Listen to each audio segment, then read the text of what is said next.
$100, but he always pays me fucking $200, no matter how much fucking time I do. I'm gonna laugh if you walk away and get like $50. It's gonna be as much as I'd make from Madhouse. That's why I said I'm gonna laugh. I'm gonna say, it's funny. But I also can sleep in my own bed on Saturday. Yeah. So. Yeah. Hold on, give me a second here. Even though we've already started. Wait, you didn't ask him like 2 weeks ago? You just waited till the week of to see if you were on the show? I mean, that's just... Man, both of you guys are dumb. Well, how am I dumb? No, you're all right, dear. I didn't do anything. I mean, all I do is what I'm told. When they tell me when they move stuff, it's like we got to move it back a month. Okay. What am I going to do? Oh, I'm not doing it. Now I got all sorts of shit screwed up. But it was cool because like our faces were on the when you put your player's card in the casino games, our faces were on that. I mean, we're all over the casino, and there was just a massive amount of not many people there. Did you get all the old buddies? Oh yeah. No, here's a real question, JR. Was it better than a Danbury show? Yeah. Oh yeah. Now, was the food better than the Danbury prime rib? Absolutely. All right then. I told you about the poutine I had there, right? No, you did not. You started talking about the good food, but then awful service, and then you left. Montreal poutine. Okay. So it's regular Canadian poutine, but with shaved prime rib on it. Oh my God. I brought it back and I thought, well, I'm just going to save this for after the show. But I wanted to have a little taste so I got that. And I also got walleye fingers, and I had a little taste of that poutine, and I'm like, oh, fuck. So that was gone before I went down to the show. And just like that, JR remained fat. Yeah. Well, at least for that night. No, I honestly, if it wasn't for hanging out with JR during some of these comedy shows, I would know some of these good things for food. I wouldn't know about the Danbury prime rib sandwich.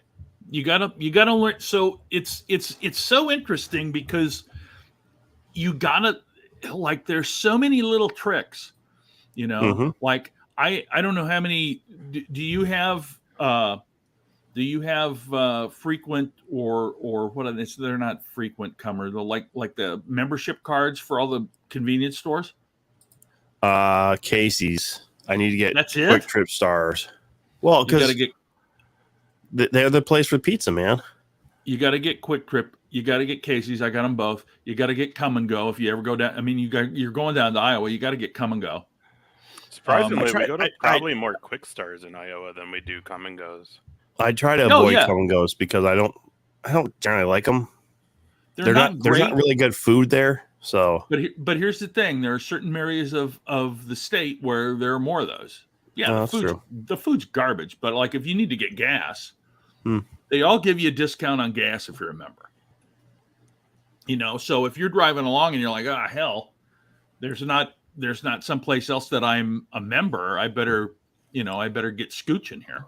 Actually, what I need to do is re-sign into my Casey's account, my app, because I'm pretty certain with all the other stuff I've bought there and put on my credit, I could probably get at least one tank of gas for free at this point. Oh yeah, it doesn't take very much. Well, because they don't do the 3 cents off anymore if you put your rewards card in or no, they give you kind of a cashback thing. Yeah, you can either get the specials or like a deal in store for like discount on food or pizza or whatever, or then you can get a discount on gas, whatever it happens to be per your reward. The way it is now, it's different than that. I mean, you can do that, but let's just take a peek. I wish I could show everybody that's here. I mean, we have not officially started. We're just sort of doing our. This is, I think, what we're going to do from here on out, is because I like the idea of talking. I like the idea of getting people used to coming in and kind of in the words of one of Twitch's best Twitchers, filtering in. Filtering in. the Corey Adams staple. That's right. Let's filter, y'all. Filter Which in. you can go see me on his station tomorrow or his channel station. What do you do tomorrow? Is it his regular show? UK. Or is it KCUK? How's that going? Okay. Oh, it's going fine for me. I mean, people over there think I'm a racist, but at this point, it's more of a joke than it is anything else. Yeah. Tim Nella, Team Top Shelf. Look at that. Coming in hot with the hashtag and stuff, too. Timmy is top shelf, by the way, too. If you guys don't know, this man hustles throughout all of Rochester, man. Like, this dude is working all the time. He's just an absolute gem of a human being. Like, Timmy, I can't wait to see you again, man. We'll have to get together soon. What the hell? Where'd Ace go? He's turning off his camera and stuff. He's probably he's probably doing a little something. He's probably snorting something. I don't think the heavens. So Casey's Cash, food, drinks, other merchandise in store, fuel discounts. Yeah. So but it So didn't take long. What were you saying though? Like, what's some of the ones you used? I haven't used any yet. I mean, I'm just letting it all pile up. But one of the things I like to do with Casey's is they got this scratch game now, where you hit your on the app and then you get to try to pick stuff. And I mean, I haven't been. I mean, I'd have to go out of my ways to get to a Casey's. Now. I mean, the only time I ever stop at a Casey's is if I stop at Cannon Falls. Well, I'll say this. When I used to live in Egan, and there's one down Diffley. Oh, yeah. I know where that is. I'll tell you what, man. Their pizza is pretty underrated, but it does make sense that they make good pizza because Iowa has created everything like as a one-stop shop. This is why Hy-Vees have 4 different places to eat and close, and Casey's has good pizza. You just got to have something there that's good, because the farmers may not be able to get anywhere else that day. Maybe just going to the gas station, fill up the tractor, and then get on with their day. Mm-hmm. So they'll grab a slice and they'll get back going. They'll shit in the field and then finish up the day. They don't shit in the field. You don't know what the farmers do. Do you? No, I don't. So I assume that they're shit in the field. Why would you ever do that? I don't know. Is Ace trying to talk to us? Did you see the recall on all of the salads because there might be deer feces in it? And don't you think that human feces in the field would be just as bad? Well, I would assume. Yep, same company, Danny. All out of La Crosse, the Johnson brothers. Yeah, there's one trip I took out to Milwaukee for just a one-nighter at Sprecher Brewing. It was with Darren Chase. And if you guys don't know Darren Chase, he wrestled for about a year and a half in Seattle area. And even when he was growing up, he did some like backyard stuff in Winona. Or not Winona, excuse me, Wilmer. But he's a comedian now. Anyhow, so we do this show in Milwaukee at Sprecher Brewing. There we go. Now you're back. And the whole way back, he's like, dude, we got to find some place to stop. I'm like, well, there's a Quick Trip right there. He's like, not Quick Trip. They don't have the energy drinks I like. I'm like, they're the most convenient place to find between Milwaukee and Minneapolis, man. Like, you got to help me out here. Like, just anywhere else. I'm like, stopped at a BP. They just don't have what I want either. I'm like, all right, well, there's a Amico over there. I guess we can go try Amico. Like, literally one stop does not have a fucking Quick Trip. What kind of energy drink does he want? Liquid cocaine? He wanted like that Ghost or whatever before it was fucking popular. The one that does like the fucking Sour Patch flavor. Oh yeah. Well, the one he said too, like it won't explode your heart. I'm like, okay. Let's be real honest here. If you're drinking energy drinks, you probably aren't worried about your heart too much. That's probably true. And also for everybody who worries about how many monsters I drink in a day, like one person was like, yeah, you ever see those videos of somebody's like head caved in because of all the energy drinks they drink? I go, listen, if you're talking about the guy who was riding with Nick Hogan, that was not energy drinks' fault. No, if you ask Hogan, it was he was a bad guy. He had some bad juju anyways, Yeah, well, Well, let me I tell you trust something, Hogan. brother. He was a bad guy, so he deserves to be in that coma, brother. He's Yeah. just lucky these 26 pythons didn't put him in a coma. Yeah, I trust Hogan is about as far as I can fucking throw him. And at this point, Did you ever hear that call? Like, this isn't a joke. Have you guys heard that call? It's I have when he's not, talk- but I it's did when hear he's the stories talking- about it. He's talking to Nick on the phone, who is in prison after that car accident, and is literally trying to justify that, well, he wasn't a good guy in life, so, this is maybe karma. And it's like, no, your son's a fucking dick. Yeah. He's a Correct. dumbass. That's what the problem is. This has been a long time. I believe I heard it. Yeah, yeah. I mean, it came out shortly after the accident, so it's always his phone calls and his stupid videos that gets him in trouble, man. It was a phone call where he called Brooks, at the time, boyfriend by the N-word, and then obviously the sex tape. But I mean, he also kind of got set up on that one. But like, well, I don't know if you guys have ever seen. That's just a weird situation, anyway. So like, oh brother, I could use some pussy, brother. Oh, hey, you want to use mine? Like, what the fuck? All right. There's a liquor store down in Texas. Dumb fucks are allowed to go near her. There's this liquor store down in Texas called El Arroyo, and you've probably seen their memes. Like, they put up some funny stuff on their sign and stuff. And then one I saw today was dance like no one's watching, but text like that shit's gonna be read in court. Like, bravo. That's very true. All this shit is, anything you write is damning evidence. Absolutely, it is. Well, I just want to say, folks, that are tuned in, you tuned in on a great night. We do have NUR-D joining us shortly, and there's bears eating salmon behind me as usual. I will keep them on until the season is over. But having said that, let's go ahead and start the show. Welcome to the show. Let's see what has been happening in the wrestling world. Welcome to the show, where comedy meets wrestling by fans for fans. The Two Counts, always the best guests in Midwest. The Two Counts, wait time guaranteed, because we're the best of the best. Meet Phoenix and JR, Top Shelf Tommy, we're about to start. Welcome to the Two Counts. It's time to dig deep into the wrestling world. Welcome to the Two Counts, where comedy meets wrestling by fans for fans. The Two Counts. The Two Count. The Two Count. Where comedy meets wrestling. Please comment, share, like, and start a hype train, for God's sakes. And now, here are the hosts of The Two Count. Comedian John Russell, wrestling broadcaster Big Ace, and everybody's favorite heel, Top Shelf Tommy.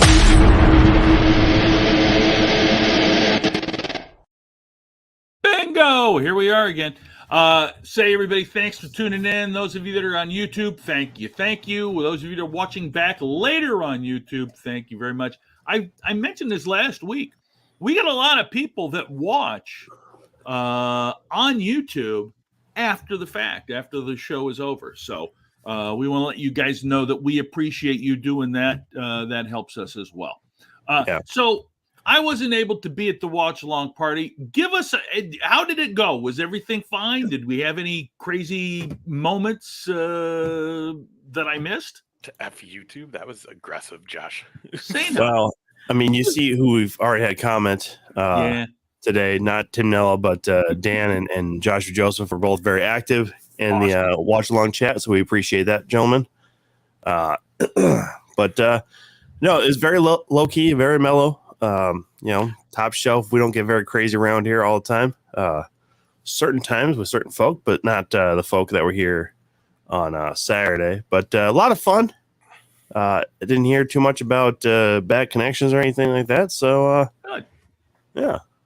So how's give us a report on Tom's apartment, Ace. Yeah, it was good. I mean his condo. I'm sorry. It was good. He had it nice and clean. He was ready. He was a gracious host. Had a full spread for everybody. He even tried to set up stadium seating. Yeah. It was nice. Wow.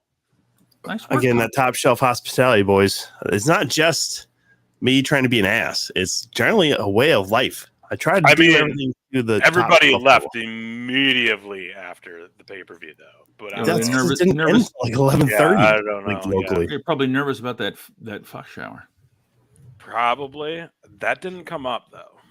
Well, no one really wanted to tour the place. Everybody just was ready to come in and just watch the pay-per-view. That's because. Anyway, yeah.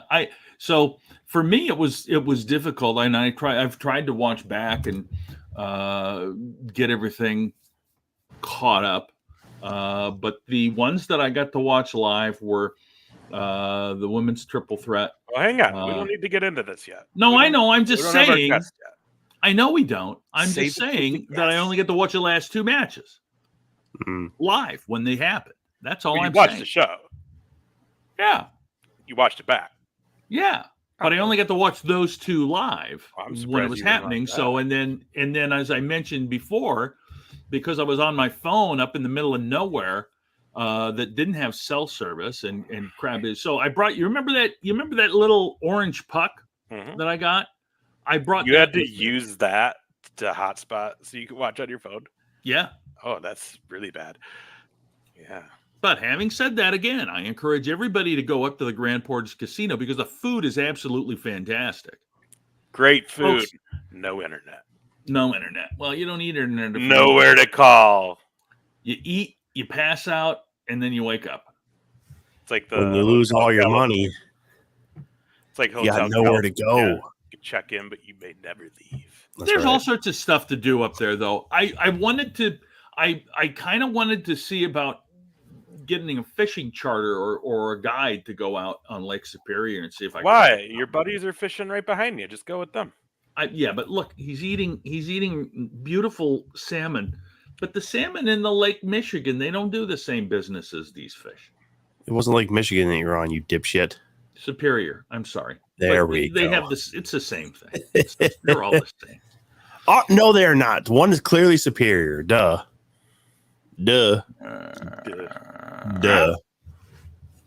JR, do you try to be this dumb, or did it just come natural? I don't know, Tom. Do you try to be this obtuse, or is that just part of your DNA? It's part of my DNA, baby. That's what I'm thinking. Top shelf. So I do want to say this to you guys that are watching. We are in the process of coming up with a little bit of a tighter clock. And we are going to have sponsorships. We do have two that are ready to go. And it's just a matter of us getting everything lined up and rootin' and tootin'. And so we're going to try to make this even more polished than it is. Is that our sponsor, Rootin' and Tootin'? Rootin' and Tootin'. Yeah, it's two sponsors. JR's not in charge of getting sponsorships anymore. Rootin' Tootin' brand cola from the 1980s. JR, what the fuck is this? What's what? That's the reaction when you bring the Rootin' Tootin' Cola in as a sponsor. Money is money. You think RC is bad? Check out this. We got a whole nickel. I was gonna start doing some like odd brand or like reads during the show on Saturday. You know, like we were using Dixie plates. Dixie plates for summertime fun that you can throw away. Dixie plates, everybody. Mm-hmm. I'm fucking fired. Is that the sponsorship? Tom's job is gone. It wouldn't be the first time I'd be fired from a Twitch show. Yeah, we had a meeting before Saturday, Tom. Just waiting for the right time. Whitney's apparently right now replacing you full time. Yeah. Holy cow! Would we have that would be a gigantic upgrade. Sorry, bro. To who? You're being replaced by Whitney. Oh well. Yeah, I don't disagree. That would be a huge upgrade. You're gonna have Absolutely. you're gonna have all the people willing to come out and hang out on the 2 count with Whitney around. Hell, this should just be the 2 count with Whitney McAllister. I told her, I was like, well, shit, you kind of undersold your seat because we should have just had a Whitney counter on the fucking stream for how often she got shown on TV. 5 or 6 times for sure. Not more. Probably more than that. I mean, she even showed up on Raw last night, not in the arena, but when they did the recap of the Tribal Combat, she was this year's SummerSlam shock girl, if you will, with the Jimmy Uso. Jordan Max was on Raw last night. I didn't see it live. I saw the highlights, so I didn't get to see if NUR-D was on there. I'm pretty sure he was there. I'm pretty sure too. The man is hip hop royalty. That's what I'm going to start referring to him as. He can say all he wants about being everybody's 7th favorite hip hop artist in Minneapolis, but he is hip hop royalty in my book. And I'll say it to his face. I don't care. You better say it to his face tonight. Yeah, because you're not coming back after this week. It's nice knowing you, boys. Also, big news that Ace told us about earlier. If you guys were interested in that Mall of America first wrestling show, they released more tickets going on sale tomorrow. Or actually, no, Thursday they go on sale. Okay, Thursday. And apparently they're going to make one other big announcement on Thursday. Oh, sweet. I'm sure these seats are going to be for the upper levels. They're going to open level 2 up. Yeah. I did see someone comment saying I would gladly give my floor seat up for level 2. So some people must really liked it up there. Well, I think also level 2, you can get like a couple rows of seats. I don't know. They should just do seating period on all the levels, but I suppose there's people who aren't as vertically gifted as I am to be at this level, but it's still a lot of fun there. I'm not going to be able to make it though. I got tickets to Kyle Kinane's new album recording that night at Acme. So people record albums at Acme. Yeah. Tom Segura's first one was at Acme. White Girls with Cornrows. I believe that was tons of people have recorded at Acme. Acme's such a hot room. And for those of you that live in Minnesota, if you haven't gone and seen a comedian at Acme Comedy Club, you certainly owe it to yourself to do that. I mean, there is literally, it's one of the top venues to watch comedy in the United States. Really? I didn't realize that. Yeah. Everybody has said top. I think the last time Tom Segura was on Joe Rogan, or one of the times they talked about top 5. Joe Rogan's never done Acme, but Tom Segura said easily top 5. Like, it's normally like the Helium clubs, like Seattle or Indianapolis is another Helium. Those kind of get named. The Cellar in New York, and then Acme's right there in the top 5 for pretty much everybody. See, going there, I would never guess that because I've been there many times. Shut up, Joshua Joseph. You can do whatever you want to do, Josh. I mean, we don't care, but I'm just saying, for people who have gone to, let's say a bar or a winery and not had a super good time, go to a real comedy club once. Yes, and you will absolutely see the difference. Not only in and that's quality, Acme, huh? Yeah, only Acme always to me felt like just like a restaurant that they just took all the tables out at night. I mean, it's a cool club, but I just never was like, that's one of the top 5 in the country. Like, it's a 5 o'clock and after place. I mean, even with the restaurant there, you can't get in before 5 o'clock unless you have like a special reservation. I'm just saying, like, I've been to like 4 shows there, and I never once was like, this is like. What? So let me ask you this: You've been to House of Comedy Mall of America, right? No. Oh, you haven't. It's a totally different vibe. Yeah. Did you ever go to Joke Joint when you lived up this way, Ace? No. Okay. Well, now it's hard to tell you because, I mean, the closest you can compare it to is Sisyphus. I'm pretty sure you never went to Sisyphus Brewing. No. Or Comedy Corner Underground. Yeah, I did. I went there. All right, so the Underground is much worse. It's still a low ceiling, but you can hear shit going on upstairs. If somebody's like trampling around, you can. Yeah, I've been to that one because the Thompson brothers started. Tommy and Shannon used to. In fact, Benny used to help run it. I believe that's when I was going. It was kind of around the time they were starting that up. Yeah, so that's not a bad venue, but it's fucking night and day between how good that can be at Comedy Corner and how, like, even though the worst night at Acme is still probably and I get it. Yeah, and I mean 100 times better than Comedy Corner. I just, when you say top 5 in the nation, that's where I'm like, easily probably the best club in Minneapolis or Minnesota for sure. Oh, yeah. But I mean, I just didn't realize it was like that good. Oh yeah, routinely. I mean, he who shall not be named, Louis C.K., has also said that it's his favorite club outside of New York. So I don't think he'll ever say anything bad about Cellar or Caroline's or anything like that, but or probably even Boston Comedy Club in fucking New York, he probably won't say anything bad about. But anyway, I don't even know how we got onto that. That's because I said I was going to go to see Kyle Kinane's album recording. Oh, and I believe people record albums there. Okay. All right. If you guys don't know Kyle Kinane, which seems to be quite a few, not you guys necessarily, but the audience, he's worth seeing. He's a very funny guy. Oh, the 90s Trapper Keeper called on. Want my shirt back? Actually, if you really want to, maybe you guys get a hold of Cole Cannon. This is a lot closer to one of his ring singlets than it is that, or it's kind of maybe a little bit of a homage almost even to the Nasty Boys, if you will.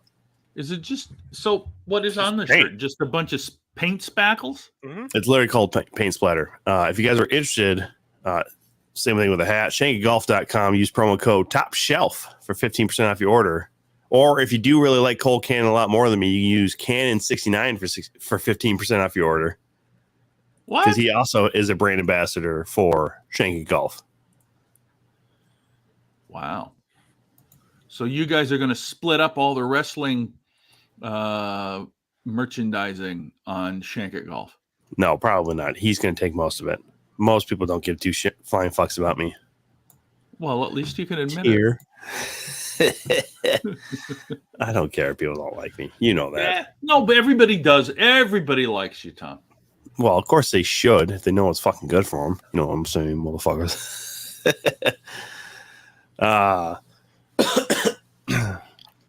You're just gonna do that? You're just gonna fucking post it there?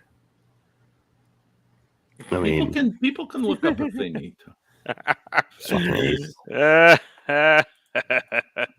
I mean, I don't care. I didn't even realize though by doing that it took your nameplate away or the nameplate. Yeah. I got a new promo code, guys. Use Cannon69 at ShankyGolf.com for 15% off your order. That's hilarious.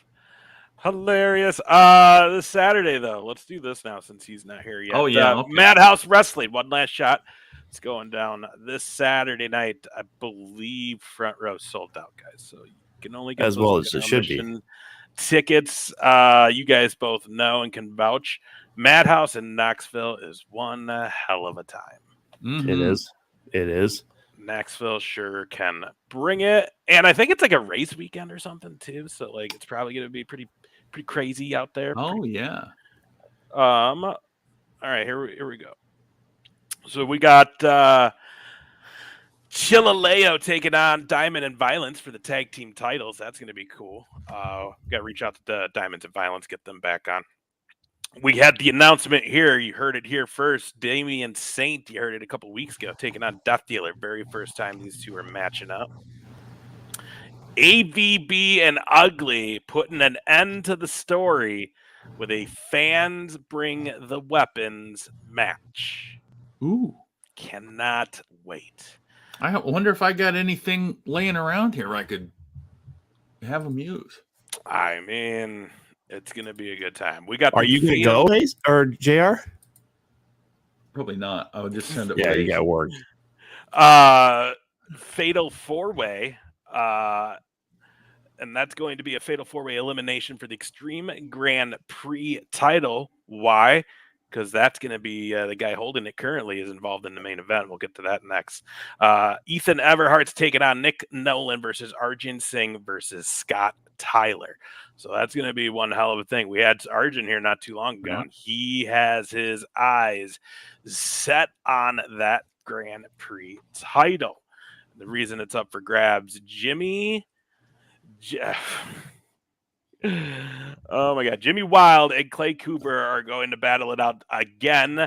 And if you were there for the first one, you don't want to miss this. These guys go to war. And Jimmy wins it at the last show, cashing in already, taking on Clay Cooper for the Madhouse Wrestling Championship. Clay Cooper, a bit of a different attitude as of late. He's a dick.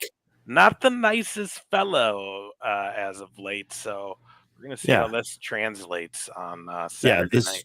This champion doesn't even shake my hand. Like, he doesn't know who the fuck I am. Well, to be fair, he doesn't know where your hands have been. Shush. True. Shush, please. That's a very true statement. I really just want a job as Alpha Academy's manager. They got one.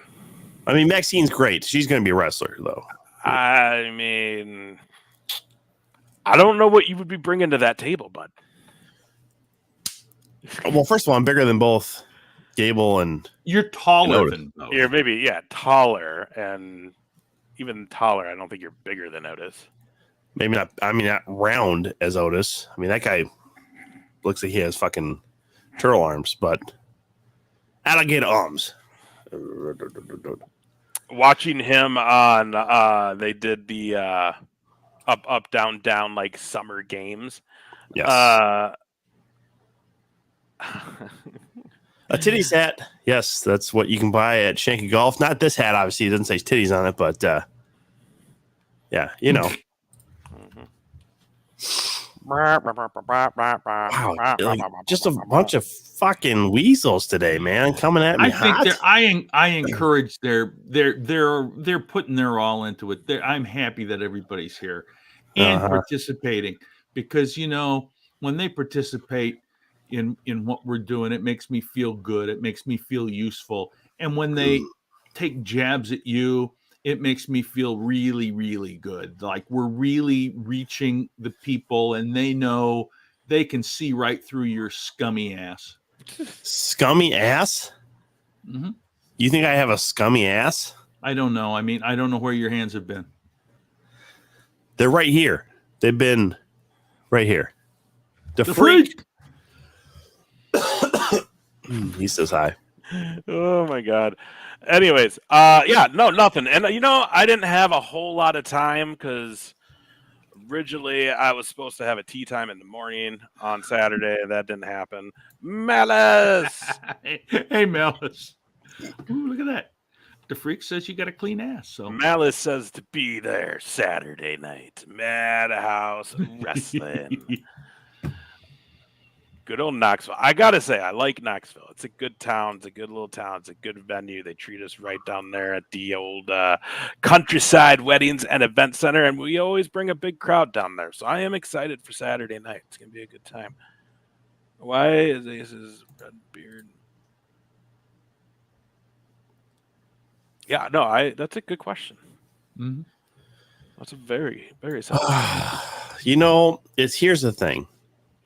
Base needs it for a thing. Like, he doesn't look like a real man without a beard. I look like a real man no matter what I look like.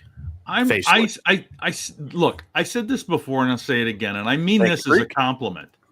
Ace looks like a discount Conrad Thompson. You never got to tell him that, did you? No, I didn't, because he fucking ran out of there quicker than... You should have grabbed him when we were doing Colt's show. Which, by the way, Colt Cabana released the Waterloo podcast, so make sure you check that out. Wrestling, neat. Wherever you get it. Oh, so Bryce is here. Bryce is here. Bryce is here. Has he seen any? Has he seen Golden God is here. Speaking of Waterloo, Bryce hasn't been on the show since Waterloo because he's been busy.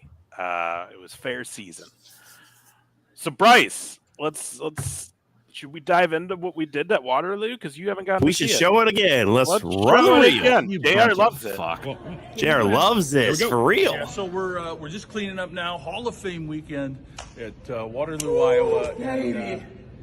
I gotta look. You know how much I hate you, but I gotta tell you that was a fantastic match that you and Ethan Everhart had. And seriously, that was awesome.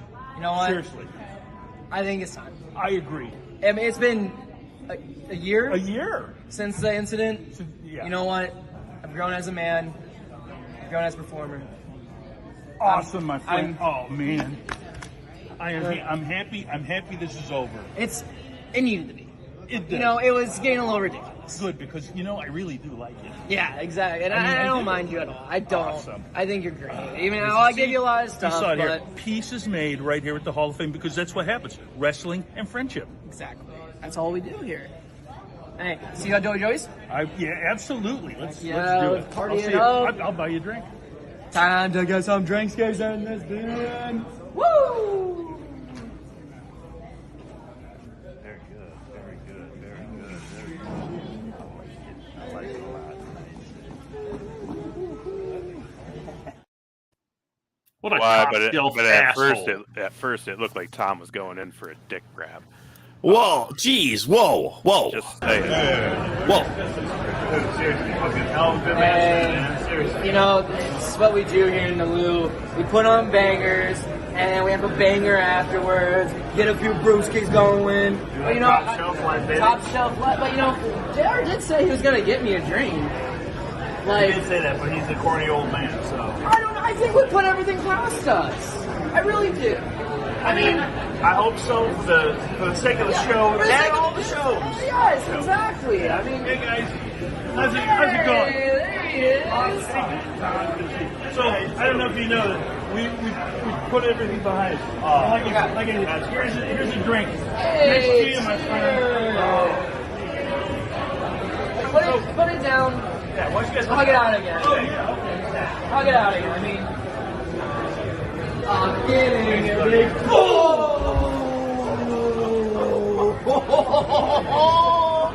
You really thought I was gonna embrace you? What is it? I'm the golden god. Get your ass. You ain't gonna get nothing, brother. That's not let's get some beer. Now, Bryce, I didn't know, but turns out JR did some more stuff during Waterloo. So there was actually more footage that you haven't seen yet, Bryce. So we're gonna show you that now. Breaking news for any and all professional wrestlers. JR, co-founder of the 2 Count Comedy Meets Wrestling show and the oldest guy on Twitch, is looking for allies in his continuing dispute with Bryce Jordan. Jordan, known to some as the Golden God, claimed to want to put the previous altercations to rest at Hall of Fame weekend in Waterloo, but double-crossed JR and kicked him in the testicles yet again. This time the crowd was larger, with dozens of witnesses. JR has indicated payment may include protection, planning, and ultimate revenge once Jordan's testicles are successfully kicked. Any and all professional wrestlers are invited. Apply at kickbrycejordaninthenuts@gmail.com. And in other news, Top Shelf Tommy is now a super douche. More news as it happens.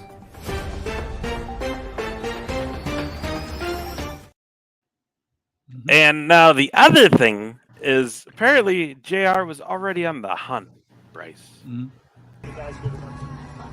Go. Hey, Malice, I gotta talk to you. So here's the thing. I know you don't realize, but it's like, so I got hoodwinked again. I got bushwhacked again at the Hall of Fame weekend, and Bryce Jordan, that stinking little, Bryce Jordan, the golden weasel, right? And so I need your help. And then this. Oh my God, James Jeffries. Jay, Hey, how you doing, man? Good to see you. Good to see you. You're the best, most loved wrestler in Iowa. Well, I appreciate that, man. You are. I need your help. I need your help so bad because Bryce Jordan. He's kicked me in the ball not once, not twice, 3 times. I thought we were going to make peace. Kick me in the balls again. 3 times? 3 times. Can you help? You got to help me. You got to help me. I need revenge on Bryce Jordan. Is this? So, Bryce, I don't know what to tell you, brother. Maybe be, just watching your back because. I think it sounds like a bounty's being placed on Bryce Jordan's head, and that's not cool, JR. I think it's fine. He said, "What the heck?" Who are you talking to? I'm just texting. I'm just having some. I've already got an email. Who are you messaging? None of your Who are you talking to? And that's the 2 that I caught, Bryce. We did have one more that we know of that was live last week when he did ask Whitney McAllister to help against you. But I couldn't tell you who else he's maybe asked. Oh, I'm sure he brought it up with Arden Singh already as well. Oh, yeah, you probably did. The bear behind him is on board, Bryce, so be careful. First of all, Lab Glass, you need to not worry about the stats of the Golden God, okay? The stats don't tell the whole story, my friend. What you see on paper is not the whole story, my friend. This guy has got skills, he's got knowledge, and if anything, he's the best looking man in Iowa wrestling, probably Midwest wrestling, probably in wrestling altogether. Not to blow smoke up Bryce's ass because he can speak for himself, but the reality is, don't worry about what it says on paper, my friend. This guy's the real deal. Golden God level, top shelf, baby. Nice. See, yeah, that's how you shoot a promo, baby, real quick.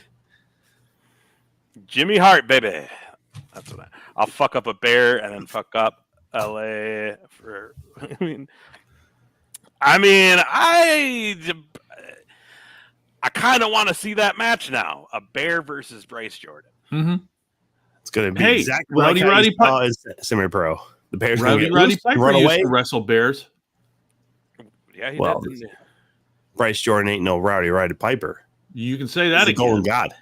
Okay, Rowdy had nothing on Bryce Jordan. Really? Yeah. What if it's Cocaine Bear? I don't know if you can handle that, Bryce. No one can handle Cocaine Bear, dude. That's gun level dealing with right there. Gun almost. That's some Arn Anderson pull out his Glock with his bad fucking hand kind of shit if you deal with Cocaine Bear. Yeah, the Dupuytren's contracture gun. Like, do they think we're supposed to be happy we see Arn on TV, but then he can't? You know what I mean? Like, that's the thing with the old. Like, that's the thing with some of these old timers that they'll bring in on both shows. That it's like, bring the ones in that can still move. Bet. Fucking bet, dude. Bears like cocaine. Just drop a giant sack in the middle of the ring and let him go at it. So here's the thing with Arn, though, man. Like, it'd be one thing if he could deliver a spine buster, but we can't with that fucking hand, and dude. That's the thing. Like, the best thing about him, and we can't see it. Mm-hmm. Dude, I'm telling you, it looked like Tom was. Bryce. I'm just saying. It's good. Play it back again, just or can you if you? I thought he saw my hand for the handshake. Here we go. Yeah, so we're just cleaning up now. Hall of Fame weekend at Waterloo, Iowa. And, I got it. I can't skip. Can't fast. Ahead. Yeah. Okay. Yeah. Well, that's all right. We don't need to skip ahead. We won't need to even to see it. I'm freaking highlighting random things. I know how it is. Hey! Finally, NUR-D is back. Oh my goodness. It feels good to be back on the 2 count. What? Right. We out here on the toppest of shelves. There we go. See? Know what it is. NUR-D. I know who I can't ask to help me get revenge. You can always ask him. You can always ask NUR-D. He's probably down. Look, first of all, I know that he is too busy to help me with revenge. Second of all, you're never too busy for revenge. Hold on. You're never too busy for revenge. That's probably true, if we're being real honest. How is everybody? Hey, thank you so much. Sorry I was running late. No, the world is spinning in a very interesting direction, and your boy's holding on. Dude, it looks like you're doing more than holding on, man. I mean, you just got off tour. Yeah, you just wrapped it up with the zoo show. Yes. It was obviously some other. Oh man, I couldn't. The Rolling Initiative tour was a wonderful experience all around the country from July 1st to August 3rd. Just hitting everywhere we could. The Nerdy Club is now international. We're all over the country, and it's super cool to see it growing and to be able to share my kind of geeky nerdy stuff with the world, including my love of the wrestling world. Yes, sir. Oh God, did you pick that up last night? I picked it up. Yeah. Yes, I had to pick it up. Nice. Real quick before we get into this, a couple things before we get, because once we get into the SummerSlam and wrestling, that's gonna take the show. So, first off, guys, and correct me if I'm wrong, but there was a pre-sale just recently. Your boy's playing with the Minnesota Orchestra, and that's gonna be freaking amazing. Yes, so I'm watch very for that. excited to say that me and the Minnesota Orchestra are going to be playing. We have 2 nights, a 2-night extravaganza on April 5th and 6th of next year. So mark your calendars now. These tickets are not going to stay.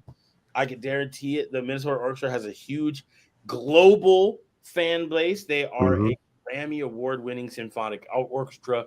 So they're not like, it's not some ringy-dink promotion out here. We're doing it big. Some would say, oh, it's top shelf, baby. I mean, some would say that. What I got to say about it, though, is one, I got to get my tickets then because I'm for sure going to try and be there that Friday. Because the bad thing is, you being such a WWE superfan, you're missing out on the first night of WrestleMania to do this. Which is fine, because honestly, when opportunities like this present themselves, and you are hip hop royalty, so don't try and downgrade yourself, man. Like, you're a part of that act, man. It's not like it's just them and NUR-D. It's NUR-D and the Minnesota Orchestra. So again, don't sell yourself short, man. You are top shelf all the way, dude. Like, I'm just trying to ride coattails at this moment. I'll be honest with you. Don't let him, because he'll never get off the coattail. Oh my goodness! Try to weasel his way into being your manager. Yeah, there we go. I can't be his manager. This guy's too busy for me, man. I can't handle all this. If I ever get into the ring, shout out to Thunderfrog, by the way, Super Thunderfrog, who has helped me do some learning of some moves. You never know what might happen. You never know what might happen in the realm of professional wrestling here in the Twin Cities. But just know that your boy is super into it. And yes, I will be missing the first night of WrestleMania on that Saturday. But if you're a wrestling fan, you can get your tickets for Friday, so you won't miss out on any of the excitement. And there might be some wrestling stuff that happens in this. Is it at Orchestra Hall? It is at Orchestra Hall. Yeah. Nice. Well, dude, that's such a beautiful building too. It's wonderful. It's beautiful. I'm excited. They're letting me have full run of the place, which is their mistake. I'm going to be very, very weird in their illustrious building, and I'm very excited about it. I can't wait. Yeah. And also, you're not missing much, because you'll be at Mania when it's 41 in Minneapolis. So I've been talking about that with people, because you guys were at the show on Monday. We want. I didn't get to make it. Oh no! If we would have been there, we would have hit you up. You would have saw us. Yeah, the We Want Mania chants were real. We got it. I know that we're currently in contention. As your boy is a Twin Cities ambassador.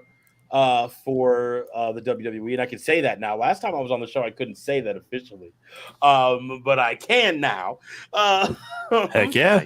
Nice. Yeah, and so just, we should just keep saying it. We should keep making a lot of noise. The only worry I have about a Twin Cities Mania is how cold it can get. And because the Super Bowl, remember when the Super Bowl came? It was a huge deal. We're like, we're going to have the Super Bowl. We're finally going to have a Super Bowl. And it was the coldest winter we'd ever have on record. And with all the celebrities, all the athletes, everybody that comes around, like, unless we massively update our infrastructure to be able to get people in and out of places without having it be outside, a Minnesota WrestleMania would be a challenge. And I would hate for WWE to never come back for WrestleMania because it was so cold. That being said, I think we should be fighting for SummerSlam. I can't think of a better, more beautiful place to have SummerSlam than that stadium. We would nail it. Our summers are beautiful. So yeah, and it's already been here once. Like, let's bring it back. Let's bring it back. Bring it back. Yeah, and that was at Target Center that they had it. I mean, right? Yeah.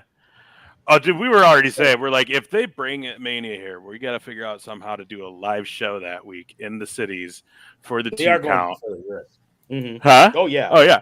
Oh, and then also we're going to Philly, but yeah, you're right. You're right. I mean, I'm just saying, Well, so here's something that was brought up because we got a friend of the show, Only Logan TV, and Logan has mentioned, and I work with the guy. He's mentioned that he has worked with you. I know I work with the guy. Yes. Yes. The man, the Heartbreak Kid, Logan Michaels. Hell yeah. Yeah. So he has said that he could introduce us to you. I'm like, we know NUR-D. We got this. He's top shelf. He knows it. We got it up here. But shout out to Logan Michaels. Heck yeah. The hip hop community and the wrestling community, the Venn diagram of our two circles are getting smaller and smaller by the day, and I love it. I thoroughly enjoy it, and I hope that it can continue. That's my thing. I hope that continues. But Logan Michaels is dope. He wasn't there last year, but he's usually at my Royal Rumble soiree that I try to throw once a year. So heck yeah. Nice. So real quick, how was Raw? Let's touch on that. You were there. I was there. Report. Let's get. I was right behind the announce desk, not like right behind. They didn't see me on TV, and they didn't put me there on purpose because I would steal the show. I would be making faces. I'd become a meme instantaneously. So they put me a little bit off to the side. But it was a great Raw. I will say. I think WWE always tends to forget how hype we are as a crowd when you provide us with something to be hype about. The big highlights, without going into every single thing that happened on Raw, the big highlights, Cody Rhodes is a superhero. He's a superhero. You can't not. He had 2 entrances that lasted the exact same amount of time, and everyone was super excited each time. Seth Rollins is also here. I have my own feelings on Rollins, but we can talk about that later on. And then Becky Lynch is fantastic. I hope that she keeps, her whole shtick with the lemonade is really kind of funny, and I hope that continues. Nobody is got heat like Dominic Mysterio in the wrestling business. There is nobody who has heat like him, period. The main event spent most of the time booing Dominic rather than cheering anybody. Like, it was more about, like, he has it. So dude's running it. And then also, LA Knight is so over. Mm-hmm. It's nuts. It's nuts how over this guy is. And him and Miz's promo was fantastic. Yeah. I think it's probably the best LA Knight has been. This fight, I think, will do the thing that they need to do, which is, like, fight through the hate, because Miz was saying some real criticisms of LA Knight, some real valid criticisms, which is something that only the Miz can do. Every promo the Miz cuts is honest. I mean, can we? Yeah, that Daniel Bryan one Talking Smack still great. is epic. It's like, how did Brian not punch that dude live on TV? I think The Miz is going to go down as a Hall of Famer. I think that he is, when he says like I am one of the best to do it. I think that's fair. I think that he has reached the point where anytime you put him in the ring with someone, it could be silly and he'll make it work. It could be serious and he'll make it work. Like, he will make it work. He's a star maker, and LA Knight needs to be made into the megastar that he claims he is. I think The Miz is the one to do that. So like, because once he beats The Miz, and he will, but once he beats The Miz, he will beat a Grand Slam champion clean, and then be able to go off and really have those title runs that people want him to have right now. He has to prove himself in that, and I think this feud's the one to do it. Yeah, so those are the biggest highlights. He's my Rumble pick for sure. Really? Yeah. Can I give you? I know we're talking about. I mean, it's early, but yeah, let's do it. Let me tell you, I want Cody Rhodes to win it a second time. Okay. I want him to go 2 in a row. I want him to come in at 1. I want him to petition to come in at 1 and say, "Hey, I came in at 30 last time, and like just kind of like drop the ball, and I'm sorry for that. So let me come in at 1. Let me last and if I can last the whole way through and beat everybody, like, then I deserve to have this one more time." And then he does the whole one more time. Like, that's the thing. Like, give it to me. Like, I'll do it this time. You got to believe in me. Let's all do it one more time. And I think that's the vibe I want. LA Knight should definitely be in the later, like last 4, until, like the last 4, the last 5. I hope the last 3 is AJ Styles, Finn Balor, and Cody Rhodes.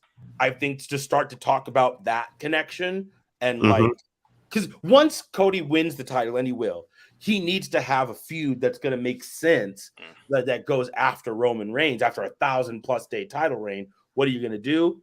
AJ Styles, Finn Balor, Cody Rhodes, who, like, they have a very legit connection that should be addressed. And so if he's the 4th, like if he's the 4th in that in that 3, that little thing, and he gets eliminated by Finn Balor or something, like, cool. Save him for the next Rumble. But anyway, enough about Rumble. That's what I like. Sorry. I'm talking. You'll talk. I like when I said that, I got fucking torn down. But when you say, they're just like, yeah, okay, that makes sense. I'm just like, all right. That's because we like his voice, and yours call Cody winning the Rumble. I said Cody should win the Rumble. If LA Knight didn't win Money in the Bank, it doesn't make any sense, because I don't know how you're going to get Cody back in the picture then right now, other than if he goes through Seth. I don't think that's the real story. Don't want Cody in the picture anymore because of the whole. I think they're trying to kill that storyline so that when he does win it, it's kind of not as expected. I do think that they wanted to have Cody do more stuff, because right now they have him as a babyface that will just be cheered no matter what he does. I think it was wrong to not have him beat Roman Reigns, and this is me personally. I think everything that Roman Reigns has done up until after that point, he didn't need the title for. I don't think that was required for the makes the stories good. Like the bloodline stuff, I think that could have just been done with being the head of the table, but he needs to win it. And because the Money in the Bank is no longer on the table, he needs to be able to go to WrestleMania and headline it for a second time in a row. The only way he does that now is winning the Rumble. If he doesn't win the Rumble, I think it'll be like one of those weird, like, Backlash. Well, or are they doing Chamber? Elimination Chamber. No. Like, I don't want him to have an Elimination Chamber win. Yeah. I want him to, like, it means more. It means I more. want him Rumble, to, like, get back all the way up to the top. Yeah, do it one more time. And coming in at number 1 this time would be. Yeah, coming in because he was at 30, comes in at 1. He'll be the only person to have won the Rumble at both number 30 and number 1. Yeah, I mean, I'm down for anything with Cody because I like Cody. Yeah. I'm a big fan. What was the Gable pop like? Ooh, I forgot to mention Gable. Okay. Gable's over, first of all. Good. Give a shout out to Chad Gable for never giving up. I know we talk about John Cena talks about never giving up, and those are his 3 words. Granted, John Cena, what was the word I used? He is the epitome of appropriation. He is that's what he is. And I love John Cena. Don't get me wrong. I love John Cena. He's my top 5 favorite wrestlers of all time. He just did blackface for like a lot of his career, and I feel like no one talks about that enough. They don't talk about it enough. But wasn't it him that Vince said, "What's up, my?" Yep. He was all that. Like again, like I said, that's a good point. WWE are successful when they're allowed to be black. Shout out the bloodline. Anyway.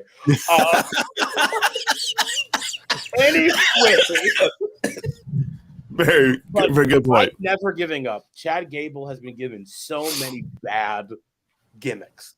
Mm-hmm. And every single time, people get behind him.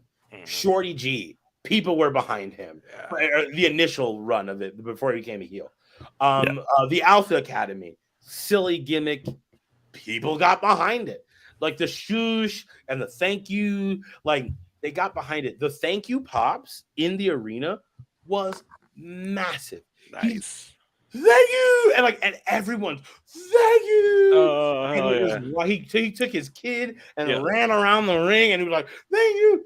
Otis did the thank you pop and everybody did it. Like again, LA Knight, Chad Gable, these characters that are getting over just by being authentic and consistent. Like it's actually really helpful. And I know that there is this sort of like 2 camps of professional wrestling. There is flippy dippy hardcore AEW sort of like we're the technical people wrestling, and then there is catchphrases and colorful stuff, and I think WWE just lends itself more to that. Like it lends itself more to creating these characters that are larger than life, and Chad Gable is one of those. I think that once Gunther passes Honky Tonk Man, Gable should take it. I really think he deserves it. It'll put some legitimacy on the Alpha Academy. And then if you want to turn Otis, you can. Yeah. But let me ask you this quick, though. Yeah. Because what you say about the catchphrases and the development is absolutely true. Mm-hmm. And it is organic. And unfortunately, sometimes WWE management does not like that organic growth. Yes. AKA Daniel Bryan, AKA Rusev. Do you have any fear that this is going to happen to Chad Gable and LA Knight?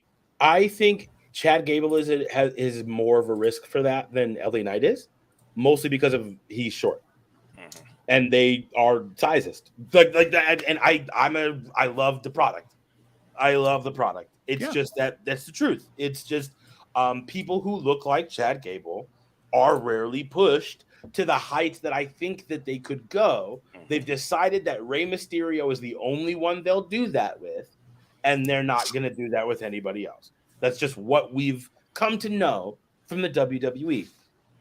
Why that is, I think it's maybe just like the people in charge feel like, they don't want to lose what they valued or what they worked hard to do. You know what I mean? Triple H worked really hard on his body for a really long time. And to think that some small guy or Vince McMahon was like just weirdly into that sort of stuff. Like to think that some little guy can come in whose physique is crazy, by the way. Like Chad Gable, I think he should start taking the straps off. Let people see you be ripped. You know what I mean? He should go full angle. I think that's it's time for him to start taking the straps off, flipping people over. Like Baron Corbin retired Kurt Angle, but like the spirit of Angle, that character can still kind of like come across in Gable, unless he doesn't want to do that. But like, I think that it would allow us to know when things are about to pick up, because that's the one thing Gable doesn't really have. He doesn't have a thing that goes like, oh, he's serious now. You know, like Otis even rips the shirt. I was gonna say Otis does. You know what I mean? So it's like they could have a thing that lets us know business is about to pick up. I think that WWE don't like when people get over organically, mostly because then they have bargaining power, and they write their stories first and then have their wrestlers enter into it second. They don't necessarily let the wrestlers kind of control or us, the audience. We can tell because they don't let all the cheers in or the chants in. They don't want us to dictate the story. They want to write the story because they have, unlike popular belief, WWE does have long-term booking. It's just long-term booking that a lot of people don't agree with. You know what I mean? It's just like, we want so-and-so to go all the way to here, but only this way. And then when like Sami Zayn get Uzi over, and it's so loud that you couldn't possibly ignore it, then they go like, well, I guess we'll change what our plans are. So LA Knight, no. I think LA Knight, they go, we can do this. Only because, like The Miz correctly pointed out, they've done it already. They know how to book an LA Knight because they've booked a Steve Austin. They've booked a Dwayne The Rock Johnson. They already know how to do that. So I don't believe that he's going to come into the same problem. But Chad Gable, on the other hand, I don't think they've ever really done that. Daniel Bryan wasn't as good on the mic as Chad Gable was. And so, like, he could just take over a promo. He could be fun and funny, and, like, I don't think they're ready for that. So I don't know. I'd hope not. But I think the answer is, if I was Gable, I would just keep doing what you're doing, get your money, get your chips. Before you cash out, like, start putting those chips in your pocket. Like, because they love Gunther. They love that dude. I don't know if they're going to let you beat him after he beats the honky tonk man, but they should.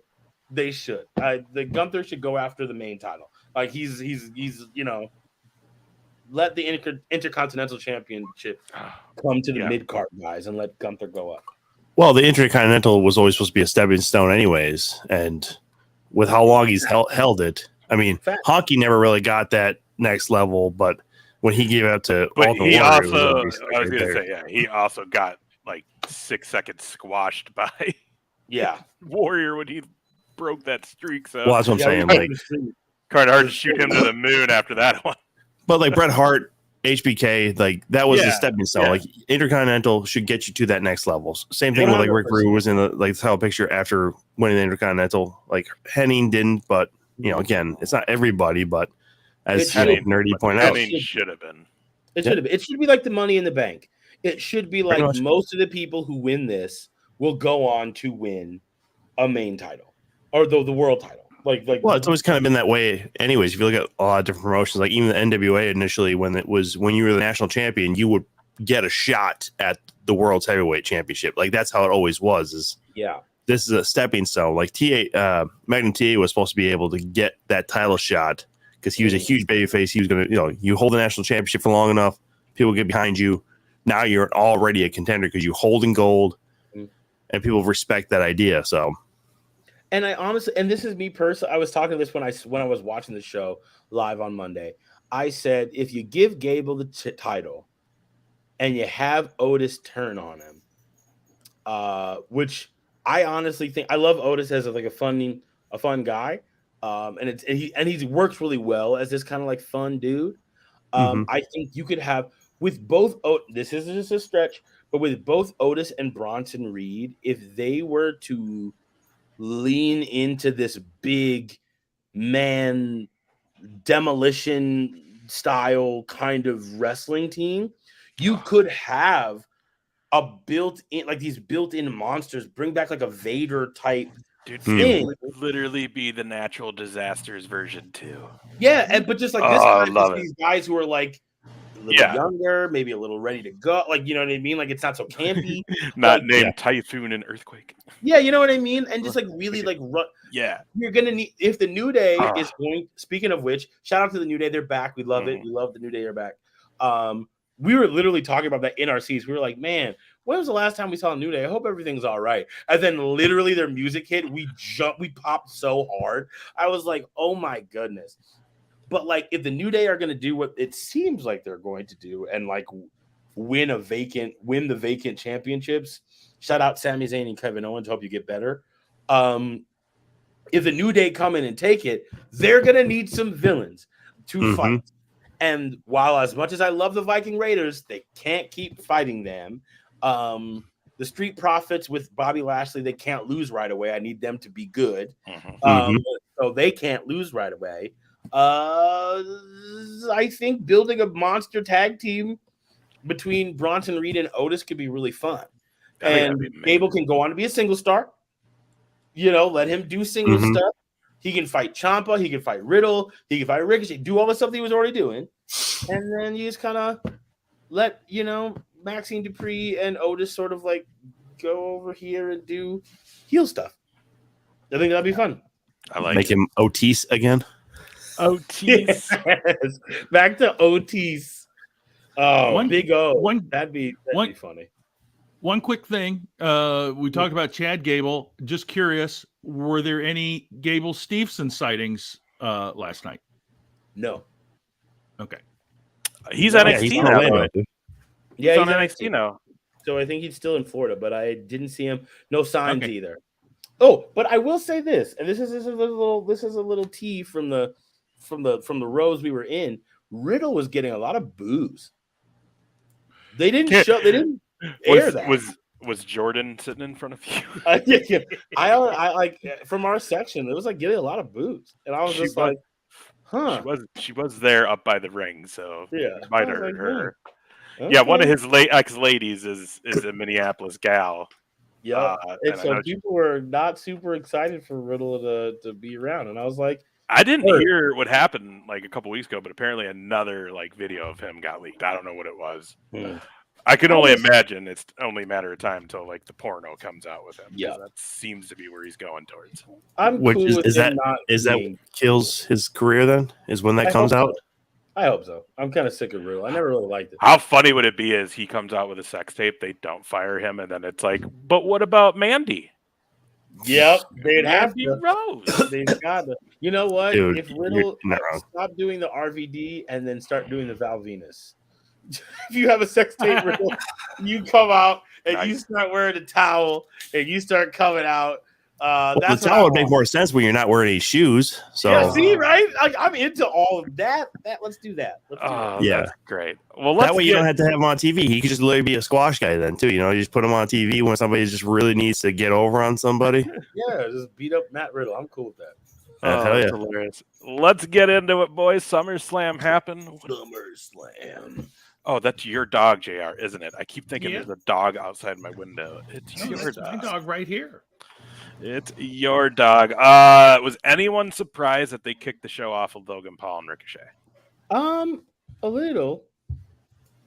I kind of figured there was going to be a really big spot plan for that match, so it would be later in the show. Same. That's what I was also thinking. I felt also pretty deflated after the match because I didn't really think there was there wasn't anything comparable to what they did at Rumble. No. And I think there needed to be in the actual singles match. He had to get to his flight. Yeah. Well, and that's true too. And then he got into a fight in the crowd at that show. Yeah. I think I have two things to say about Logan Paul and the match itself. I think it's wild how much he apes AEW in his matches. It's wild. Like how much he'll do things that just happened on AEW in his matches, and nobody on AEW can talk about it because if they talk about it, then it gets all the image right back to WWE, and I think he knows that. Right. And I think that's kind of genius, which leads me to my other point. I hate that he's as good at this as he is. Yeah. Right. Like, it's really frustrating. Right. They couldn't write a better character. You know, and right when you were just talking about how the AEW thing and how it's like genius, I think I was thinking that when we were watching at your house, Tommy, it was just like this guy he just knows. He knows how to get heat, and he knew that because of YouTube. Like people are like, he was this wild guy on YouTube. It's like, no, he knew what he was doing then. So to like bring that all the way full circle to what he does on the ring and on WWE and a microphone, it's like this guy was born for this role of his life. He's just been doing this instead of just being a dick all Oh my gosh. Yeah. I was saying that the only person who is as believable as this is going to sound really crazy, but compared to Logan Paul, the only person who is as believable in their character is Brock Lesnar. Yeah. When you tell me that Logan Paul is like a rich social media asshole guy with a bunch of friends, you know what I mean? Like, I believe it because it's like, I know he is. It's not like this is like a character you built, like The Miz, who was like a character that they built. Like, Logan Paul is like what The Miz was supposed to be. Like, he is that, but he's not saying The Miz isn't athletic, but he's like crazy athletic and he's doing all this and he's not afraid to just like, I'll just do this thing. Yeah, whatever. Like, I'll flip over the ring and land in the ground. Right. Well, and even that, like, I gotta wonder, and because it got brought up by what, I don't know, Ace, if it was you or Mike or whoever, but got brought up, like, when he's flashing that prime and they're sponsored by C4 Energy, like, there has to be a little bit like, this motherfucker. Yeah, for real. Like, he's just, what are you even Kevin Dunn's like, can I do like a weird cut right now and like no one sees it? Like, yeah, like, what can you do? Yeah, you're paying that guy so much money, you can't do whatever he wants. Yeah. And he will do whatever he wants. I suppose that's the thing, like, it's a Steve Austin thing, right? Yeah, like, if Brock Lesnar said he's going to do X, Y, Z, he's probably just going to do it. Like, what are you going to do? Right. Like, so he's got they just announced he's got another actual fight coming up now. So probably won't see, no, Logan Paul. So probably won't see him for a little while now because he's going to be training for that match. Yeah. Logan Paul's great. I mean, at this, I don't think he's a great person, but I think he's great at this. And I would like to see more of him. Ricochet is amazing, and it's weird how Ricochet isn't used more. I get that he is not like the best on the mic, but like they should just let his girl talk for him. Yeah, she does. Yeah. She introduces him. She's fantastic. She is amazing on a microphone. This is a throwaway thing, but you bring back King of the Ring, have him win it, and then bring back King Ricochet from the Indies. Like, and then you can just kind of like have him transition into like a tweener sort of dude. And then you don't have to have him talk as much. Maybe put him with Bobby Lashley, the Street Profits, like, and like make that a thing. Like, give him someone to talk for him. And I think the concept of Ricochet and what he can do will get people over it. He was over as Prince Puma and he never said a goddamn right. So it's just like let him. Well, Lucha Underground was built a little bit different than the WWE. You know, correct. Like it's an hour-long show. We can cut everything. We don't need to even show the whole match. You know, wherever we can find like a good angle for this stuff. You know, but very true, very true. But you're not wrong. I mean, when you can still build a whole character over not saying anything, and he's behind a mask. I mean, I just think Ricochet is really like. I think Ricochet is great. I think Ricochet was one of my favorites ever since he flipped over the ring and landed right in front of the Velveteen Dream back in NXT. Yeah. When I saw that, I was like, how is this guy not the most popular person in the company? Yeah. I saw, and I said this on our watch along, and I've said it here before too, but there was one year in Waterloo at that Hall of Fame that Sami Callihan and Ricochet were there, and that was the match, and it's still the best live match I've ever seen in my life. Yeah. So good. JR, you got any? Oh, go ahead. Oh no, go, JR. No, I'm good. I'm good. I was just gonna say Ricochet needs a better finisher. That's the only other thing. Ricochet's great. I love the Super 630 or whatever it is, or 900, whatever it's called.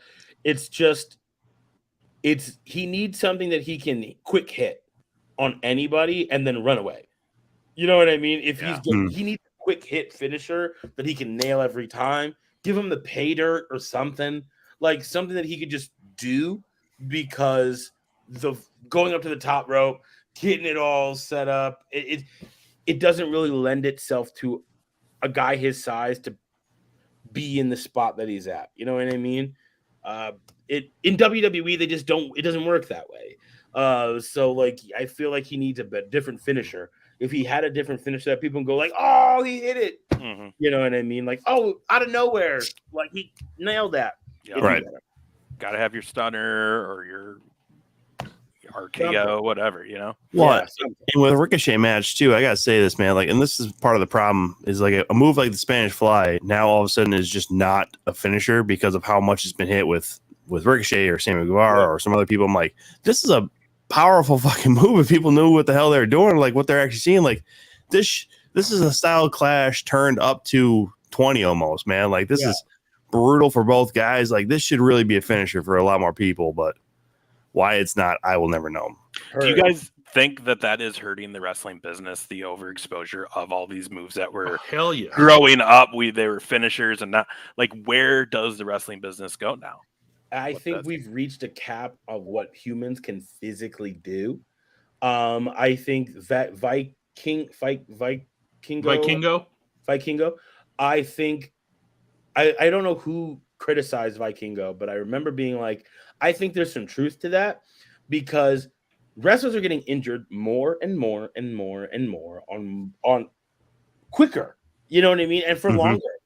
And it's because a super kick is not a finisher anymore. It's because a DDT is not a finisher anymore.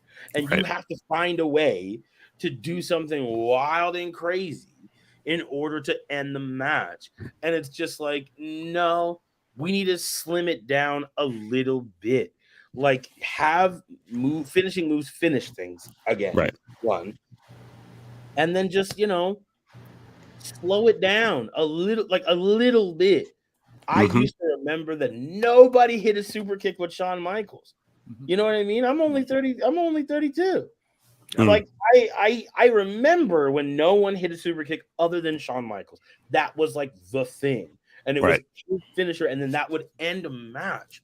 And now the Usos super kick people for 15 minutes, and it doesn't take anybody out. So either Shawn Michaels, you're telling me that Shawn Michaels is the only one in the world who knew how to kick someone once and put them down, or the Usos super kicks are trash. And I feel like that's a weird place to put people in. Yeah. Well, and there's been something I saw online where literally it's like AJ Styles has had 15 different finishers in his career, from the phenomenal forearm to the calf crusher to Styles Clash, and now most of these are just built up for him to get you to the ground and hit the calf crusher. Like, and that's not even a great submission hold based off of what he's actually doing. Yeah, but the Styles Clash was great. Let him hit the Styles Clash more often and be done with it.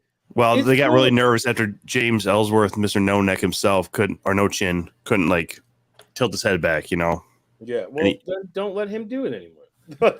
well, we won't have to worry about him anymore.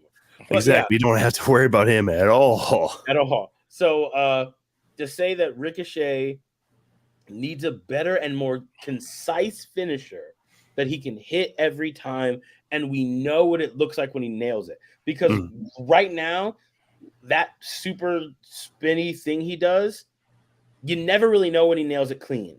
You never really know if it worked because it's just a lot of spinning. You know what I mean? So just even R-Truth's little corkscrew like body hit, is at least something that we could go, he hit it. Like, snap, he got him. You know what I mean? It's a lot of flippiness, but at least we go, oh, he hit the thing. You know what I mean? So I just feel like finishers in general need to be a little cleaned up, but Ricochet for sure needs to have a cleaner finisher if he wants to be, even if he switched to just the shooting star press from the top row. Yeah. Like went full Evan Bourne with it. Like that way we know every time. Frog splash, 5-star frog splash. We know when he hits it every time. It's big, it's flying. It's just, reliable. Yeah. Well, you said Evan Bourne. I associate this shooting star press with Billy Kidman, but that's also because he would be, I swear, like a half inch or whatever less to the turnbuckle with his head. I'm like, that looks awful, but boy, does it look effective. Okay, moving along. Good match, I guess. Boom. Cody Rhodes takes on Brock, gets the win, and gets the respect of the Beast. So I'm assuming that just means Brock's going to kill him later, right? I think Brock is going to go away for quite a while, if I'm honest. I mean, and the thing about this whole trilogy between these two guys, what the fuck was the point? I mean, I'm sorry, but yeah, there was never an explanation of why Brock just beats didn't people up like because he likes Cody. to beat people up. Yeah, there was never an explanation. Okay, so this is a silly thing. When I was playing WWE 2K23, there is a feud that starts with just you running, like you were backstage and you just decide to beat someone up. And there is no reason for it. It's just like, hey, coworker, bop, bop, bop, bop, bop. I sort of like the idea that Brock Lesnar doesn't need a reason to beat anybody up. I wish they leaned more into that, like Cody being like, why are you doing this? Right. I've done nothing to you. I've not talked to you at all. Yeah, it's crazy. They never even interacted when he was there. Yeah. The first time. Yeah, it's crazy. Yeah, no squash match back in the day. I mean, now if he at least came out like, I think you're trying to take my spot. Like if Brock has that little bit of jealousy, which doesn't really fit his character, but it is kind of funny. And this is why I asked if you were talking about Logan or Brock, because there has been rumors that Brock is getting ready for an MMA fight that he might step in the ring at UFC 300 because he was the main event for UFC 100. UFC 200. That is not a reason to be back in the cage. I think it is. Dude, a payday is a payday is a payday. What if he was like 80?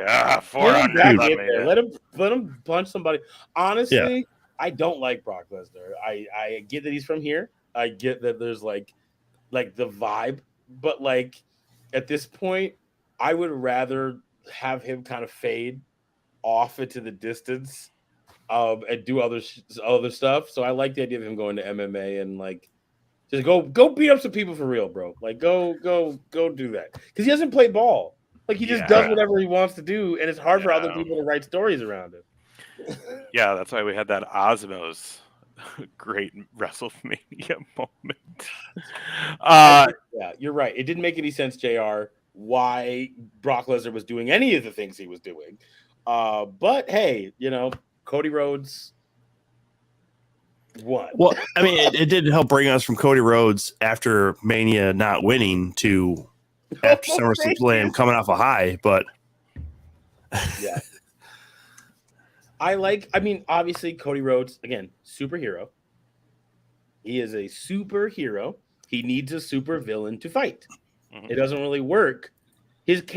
I have thoughts on Cody Rhodes that I will share another time, I guess, but like he needs a supervillain to fight, and Brock Lesnar is like kind of a supervillain, so like it makes sense. And the fight was great. You know what I mean? Cody Rhodes not giving up, refusing to give up. He keeps coming back into the ring, and he keeps dragging himself back to the finish. And then Brock shakes his hand at the end because he's like, "I guess you got the juice now." You know what I mean? Like that was kind of the vibe. It's like he's passing on his career. Like, hey, all right, man, I'll get like. Yeah. I mean, this is again when you have a part timer like Brock, it's really hard to book him. But this does get us from again WrestleMania to at least through SummerSlam, and Cody's there. Then I see Doc Burns.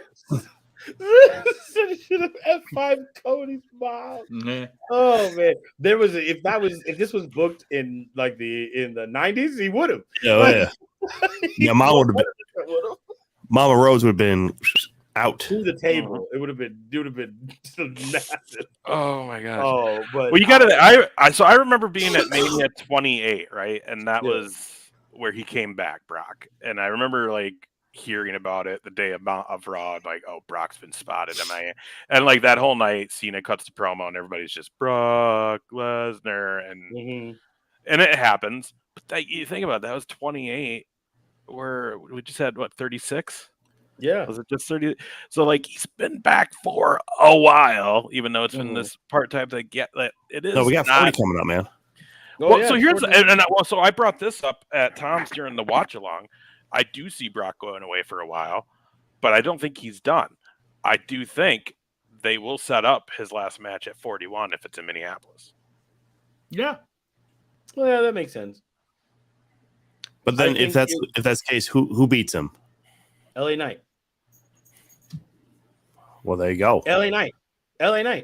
He needs a match at WrestleMania. If you're not going to put a title on him, like a lower title, like a United States or a Intercontinental, which I don't even think you need to do, but like have him beat the Beast. Have him be like, I beat the Beast. Like I put down the Beast. It gives him a thing to do, like a feather in his cap, to be like, I did this thing. Now give me what I want. Like full Batista. Give me what I want. How about this for, just for shits and giggles? Bray Wyatt gets his win back. Right? Ooh. Where's Bray Wyatt at, huh?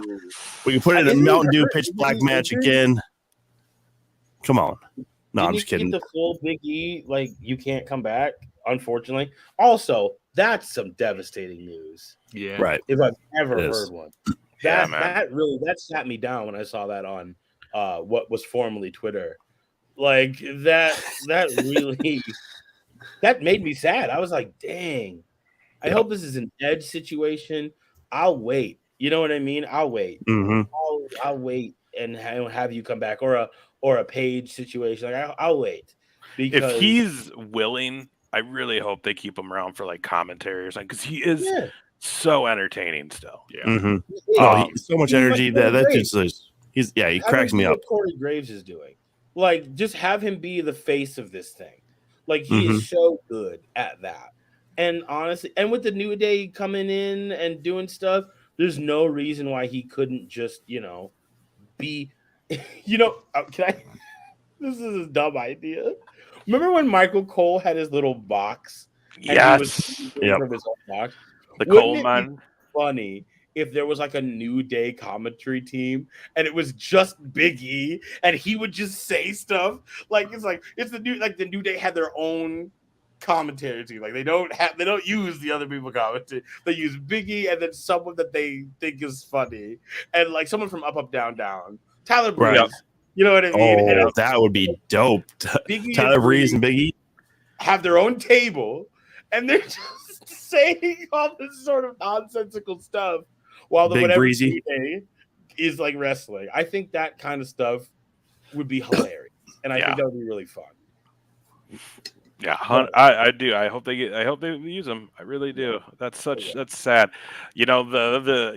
That's 2 or 3 now in the last year. Orton got told that he shouldn't by the doctors. Mm-hmm. Big E's been told. I really hope that Orton comes back too. That would hurt me too. I mean, to be real honest, he probably will. But yeah, he was told not to. We'll talk about Cody Rhodes, I guess, a little bit. I guess since we're talking about Brock and Cody, I said this on Raw because I loved it. I was there. I love Cody Rhodes. I think he's the best right now. I think that this character doesn't make a lot of sense. And I feel like it's only a matter of time before people start realizing it. Like, he's the American Nightmare. What about him is nightmarish? Yeah. Like, what about him is he's the say your prayers, eat your vitamins. I'm gonna stay. The neck tattoo. Yes, that is a nightmarish neck tattoo. Like, you know what? I will say this: I'm sure there's a lot of people in the South that are scared by his interracial marriage. But outside of that, like, what about him is nightmarish? Like, he is the most babyface, and Rhodes was never like that in WWE. He was never that guy. So it was just like, I would like someone like Randy or somebody. Again, once he wins the title, because he has to win it while he's a babyface. But I'd like somebody to be like, hey, this isn't who he's fooled you. He's fooled you all. And he is the villain of this story. He took his ball, he tried to kill this company that you love. and then Right. came back and paraded his, and no disrespect, but paraded his dead dad in front of all of you and made you forget that he's never been a good guy. Like, Yeah, you that's an Orton thing too. That's an Orton thing because he's like, I knew him because I picked him. I know who he is, and vipers recognize snakes, and I know this guy. I think that would be amazing, even if it was just one little bit. Orton can go out, title versus career, and then Cody can take him out. Because also, it's been a long time since we've had like a career on the line match. It's been a long time, so which is why I think you would do it for the Brock Lesnar and LA Knight in Mania. If you're if it happens in Minnesota, I think that could be a really good thing. Because if LA Knight wins the title by that point, and Brock's like, I want that title, I'm just gonna take it. And LA Knight's like, you're not gonna take my title. I'm, nah, like, you know what I mean? Nah. Like, he doesn't stuff. Like, if he did that, then they could do a title versus career match. And if it was like the United States title or the Intercontinental title, that would make that the prestige of that title would seem more because Brock is willing to never wrestle again just to have it. I think that would help everybody out. Well, it had to be a title that Brock hasn't won before. So yeah, U.S. Intercontinental, something like that. I don't think he has. Oh, okay, I think he's literally just been like a tag team and world or undisputed or whatever. Yeah. So okay, then yeah, like the Intercontinental Championship would be perfect for that.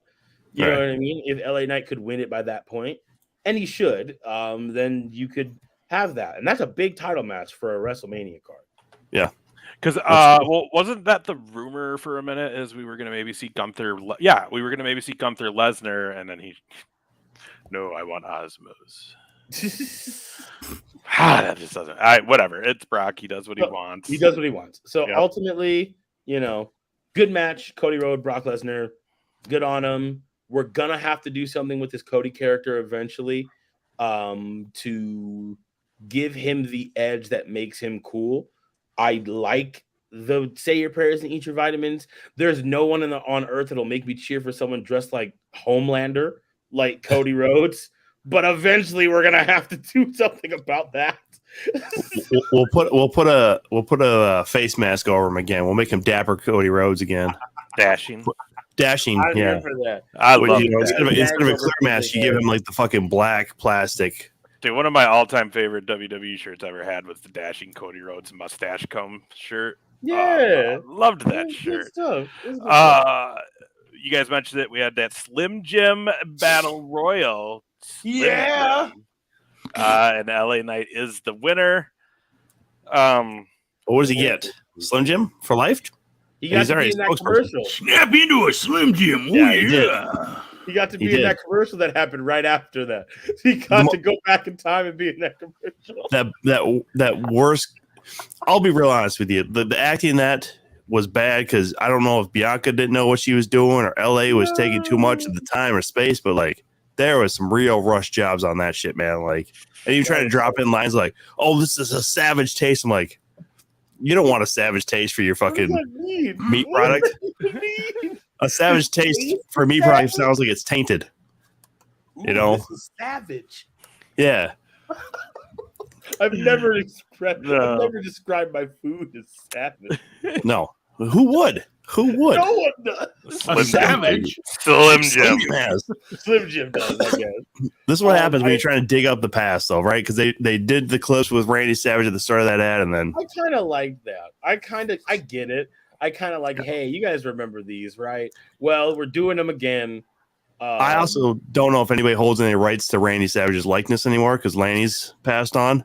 So it might just literally be one of these ones where, all right, well, Lanny's passed on. He held the rights to Randy. Let's just fucking just roll with this shit. I'm like, because I don't know if Randy had any kids or not, man. So little macho. Another thing too is him and Vince were never really on good terms. They never made up either. So Vince doesn't personally like to have to bring Macho Man up if he doesn't have to. Still a little butthurt over going to WCW. Next match.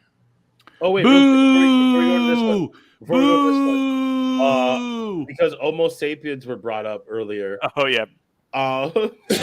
Omas getting added in as like the big dude. big, like, I brought that up. Yeah. I brought that up where you always just need to have that big dude who has multiple people take him out, like Andre's part, the Big Show's part, fucking Kevin Nash probably had that same thing for a while. Like, I think Undertaker or Kane had that. It's like, why? And also, too, like, almost is really fitting into that weird foreign heel thing. Yeah, and it's odd because we've never really had issues with Nigeria, you know? Yeah, Nigeria is the #1 enemy of the free world. You know that? Everybody knows that. Golly. The Nigerian government, Wakanda, that's based off of Nigeria. They run around, they run shit. I thought Wakanda was good though, right? Like they're good. When I say the enemy of the free world, I mean white people. Oh. Nigeria is out there you go. here. I just want to make sure we're on the same page. I thought you meant white people. I just want to make sure. Wait a minute. What about Uganda? Yeah, that too. I mean, we had a Nigerian giant, but my favorite. I always loved Kamala, the Ugandan giant, because we're just gonna keep having people from Africa be evil for some reason. Now, that's so weird. Like, I don't know why they're doing that. I know why they're doing that. We all know. But like, I think that Omos needs to turn face. There is no reason. He is not menacing. He is just this big, goofy looking dude. He reminds me of like a Kozlov, right? Like, he's supposed to be this scary big Russian dude, and the best thing he ever did was teaming with Santino. Yeah, then he was hilarious. I think you could give Omos, put him with I'm trying to think of someone you could put him with that would be like kind of fun. Put him with Truth. You could put him with Riddle or something, and they're both getting high in the back. You know what I mean? Like, you know what I mean? He's so big, and they got to do the bit where like they're smoking somewhere, but like Riddle's the only one hidden because he's just so tall. Funny. He's like got a lampshade over his head. He doesn't want anybody to know he's there. Like, give him some funny stuff to do. Like, hiding behind the sedan. Part of the New Day. He's big. New Day would be good. I'd love to see almost. Also do kind of like a Firefly Funhouse with a bunch of little kids hanging around him. I would love that. JR, don't bring up little kids. You know the rules. I like the idea of Omos being like a Sesame Street. Yeah. Like, dude. He's Big Bird. All of a sudden, just comes down. He's talking to He's talking to his imaginary elephant friend. Yes. It's G for giant. Yay! Like, that's so funny. Like, I would be into that. I think Omos needs to break away from MVP, first of all. I think MVP needs to be a bet. Might be mean. I think that MVP needs to be a better manager.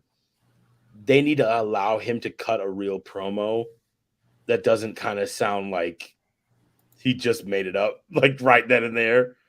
Like, you know what I mean? Like, because when Paul Heyman comes out, he's like, I'm going to say some stuff and like, it's going to be cool. And people talk about it for later. You know what I mean? And MVP's like, hey, this guy's a giant. It's like, yeah, dude, we know. Like, and he never wins. So why are you still managing him?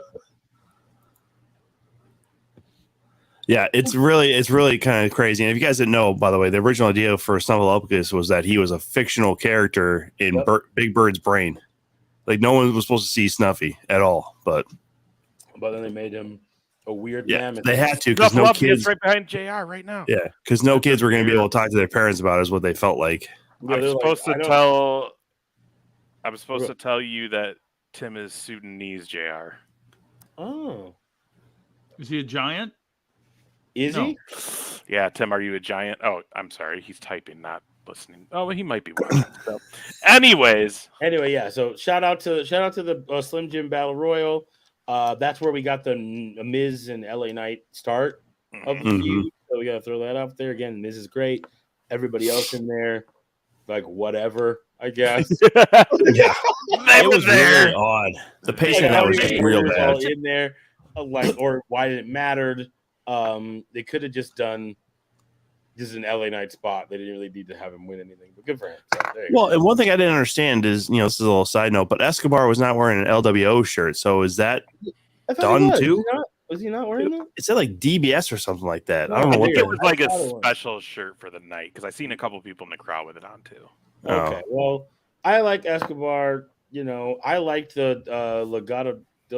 I'm gonna say it wrong, but I liked that team back in NXT a lot, and I'm kind of bummed that they're just the LWO now. Even though, I like the concept of making that a thing. Right. It's sort of no one cares about that. So it's just they didn't really care about it a lot when it was happening.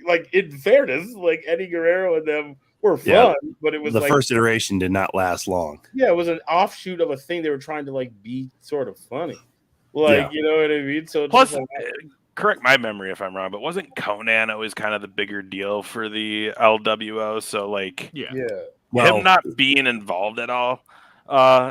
Well, Conan was never part of the LWO. He was part of Wolfpack. Yes. NWO Wolfpack. I thought he went to LWO after that. No, he would scream at the LWO.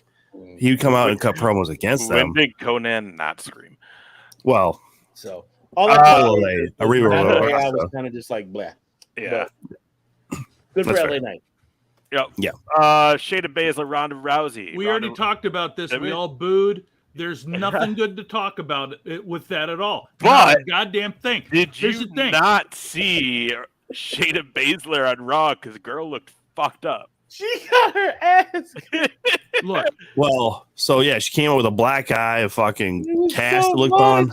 Not even just a black eye. That thing was still swollen shut. The girl looked like this. Yeah. So I fell asleep during Raw last night, and I made it up to the point where they booked Shayna and Zoe Stark. And correct me if I'm wrong, NUR-D, but this is basically a 20-minute segment when you talk about from the start of this booking to the end of that match, because they had the hype promo coming back from Ad, and then they're like, and we'll be back for this match. And then they start the match, and then they have a break in the between the match. I'm like, I couldn't imagine being in the arena for this and not just start losing my mind. I was told we were going to have a match right now. It was a long time of just kind of standing around. And they're just for those of you who've never been to a live wrestling show, again, first of all, you should do it. If you're a wrestling fan, you should go live. It's something worth doing. Yeah. Honestly, truly it is. But there's certain things that you don't get that you're used to getting. The color commentating, for one. It's just silent. You just kind of have to wait. And so when there's commercials, you don't have and they might play it on the screen, but it's just a movie on the screen. And then the people are in the ring just sort of standing around. And so it kind of, it's just, you have to suspend your disbelief that these people are ready to fight each other because they just wait for these commercials to go through. And I will say the one thing about the Shayna Baszler and Ronda Rousey match, while I wasn't particularly a big fan of the match in any real sense of the word, I like Shayna Baszler. I think that Shayna Baszler should have really been pushed much differently before that. From the start. In NXT, I think she was the perfect villain. Yeah. When she was breaking arms and just walking around. Everyone was scared of her. Yeah, the fight team, she had her little MMA girls that would run around with her and they beat people up, and you knew that all these girls could throw hands because they were in MMA. Correct. That was dope. And I almost was when they put them together, when they put Ronda and Shayna together, I remember going oh, well, this is kind of what we thought would happen. Maybe they'll go do that. Maybe they'll run for a while, And so this was sort of well, I hope Shayna Baszler can become a villain for this. You know what I mean? Maybe she can. So even though the match was bad, the thank you Shayna chants in the Raw arena when she said she took out Ronda for good, you could hear them. I heard about that. Yeah, people like Shayna Baszler. I think people want to see her succeed. It's just that she's not been given the opportunity to come across as the villain that she could be, or I think she plays the man character better than Becky Lynch does. Right. Like when Becky Lynch comes out and says like I'm gonna beat up everybody, I'm the greatest of any generation, I go like I don't believe that. Like I believe that you are good because you're booked that way. If Shayna Baszler came out and said I'm gonna beat up everybody in the women's roster and there's nothing you can do about it, I'd be like, yeah. And right now is the perfect time because the women's like title picture needs some new faces desperately. Facts. Well, and so Bryce brought it up as far as she was a legit threat to win the Rumble. She won that Elimination Chamber, and they didn't do shit with her after that. Nope. Like, and that was one they had to run through everybody. Like, Liv got her, got the crazy spell out of it, and then she took Asuka to the limit, and she still won that Elimination Chamber. So but they did that weird shit. Wasn't it her that like bit someone's ear off? What was the deal? She bit was it Maddie? She bit in the back of the like they did that shit where it's like they had it was kind of getting there and then that happened and it was like what the fuck? That was just over the top. Well, again, they don't necessarily know what they're doing with certain people because it's the same thing. Shinsuke Nakamura is basically over, and also the next thing you know, he's dick punching people because it's AJ Styles and I've done this match before in Japan, but no one knows. I'm not gonna lie, I loved the Shinsuke dick punching era. I thought that shit was hilarious. You would. But I mean, and era. What a sentence. Yeah. So and here's another thing.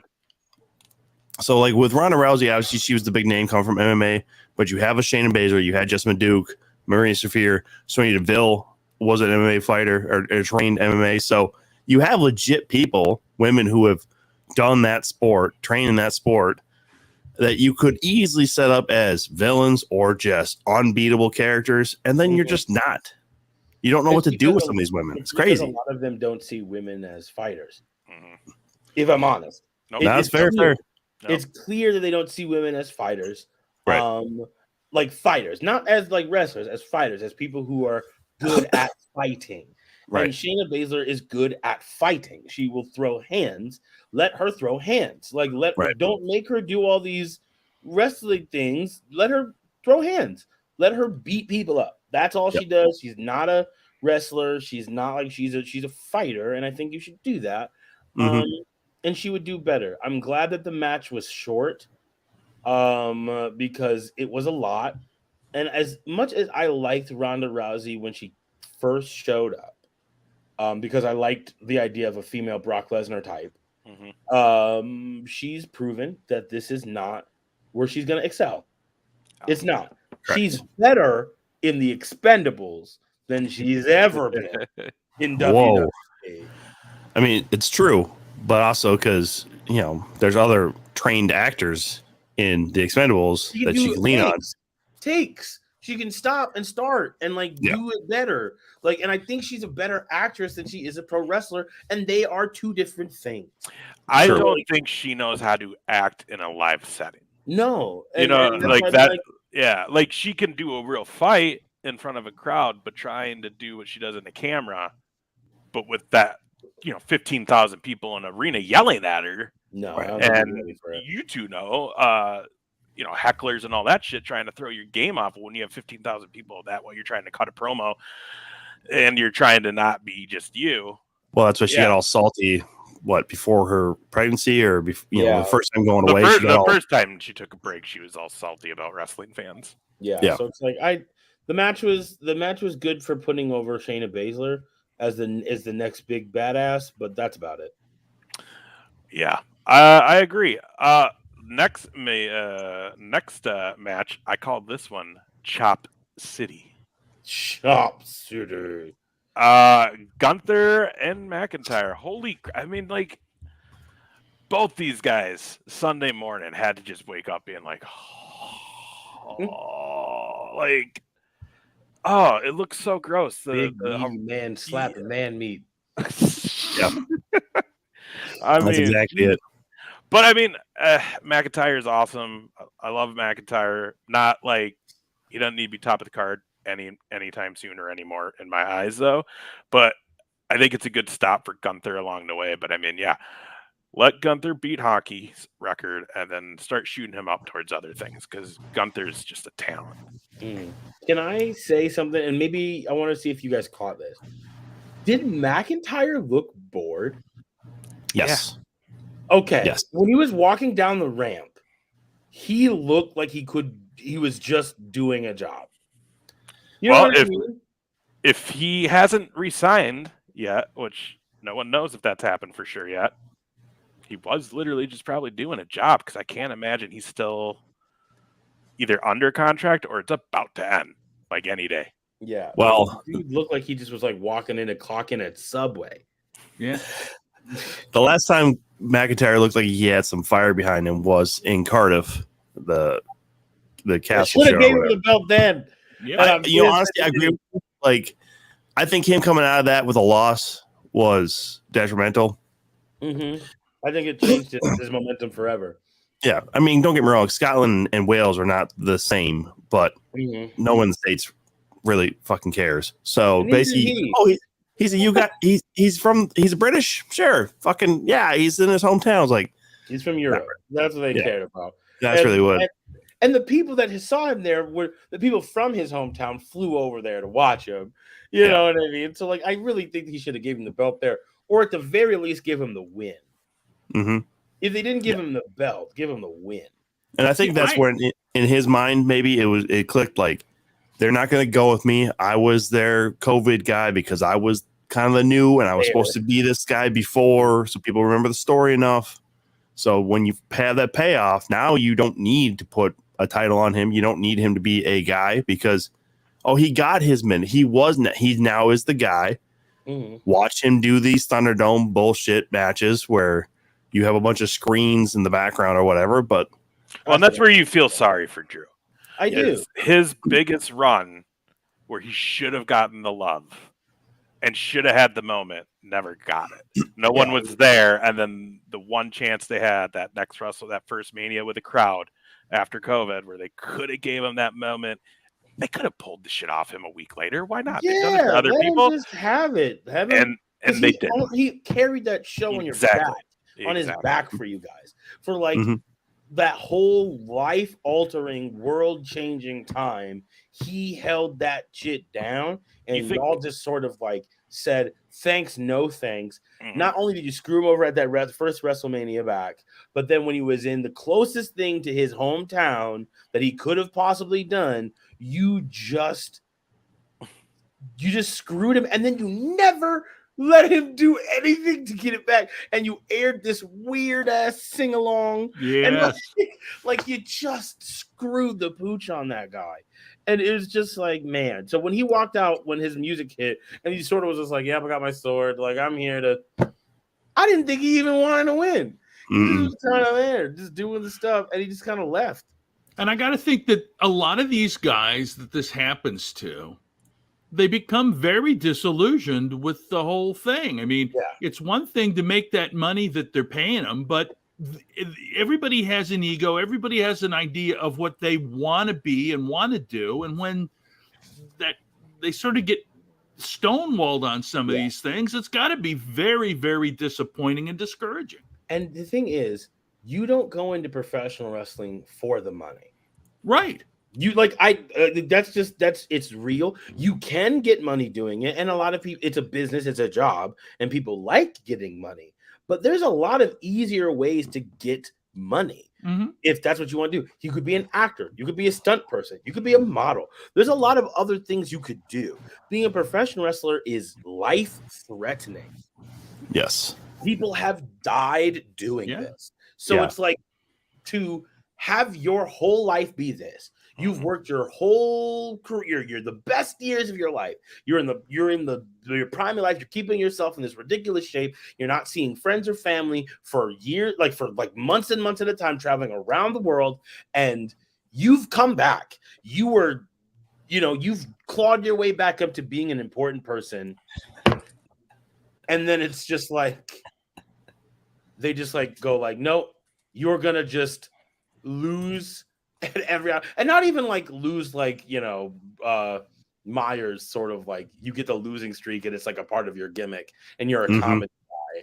But your place is not the guy. Right. Your place is officially just not the guy. I wouldn't want to do that.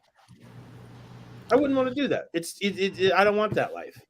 It's funny that you bring up like people have died doing this, and look how many people have actually gone from pro wrestling into being a stunt double or stuntman or woman, because that's easier on. Oh, like I know the padding's always going to be correct. I know it's like shit, man. Like you don't think about all that stuff. Like a table is hard, man. Ass kicked. Yeah. Gunther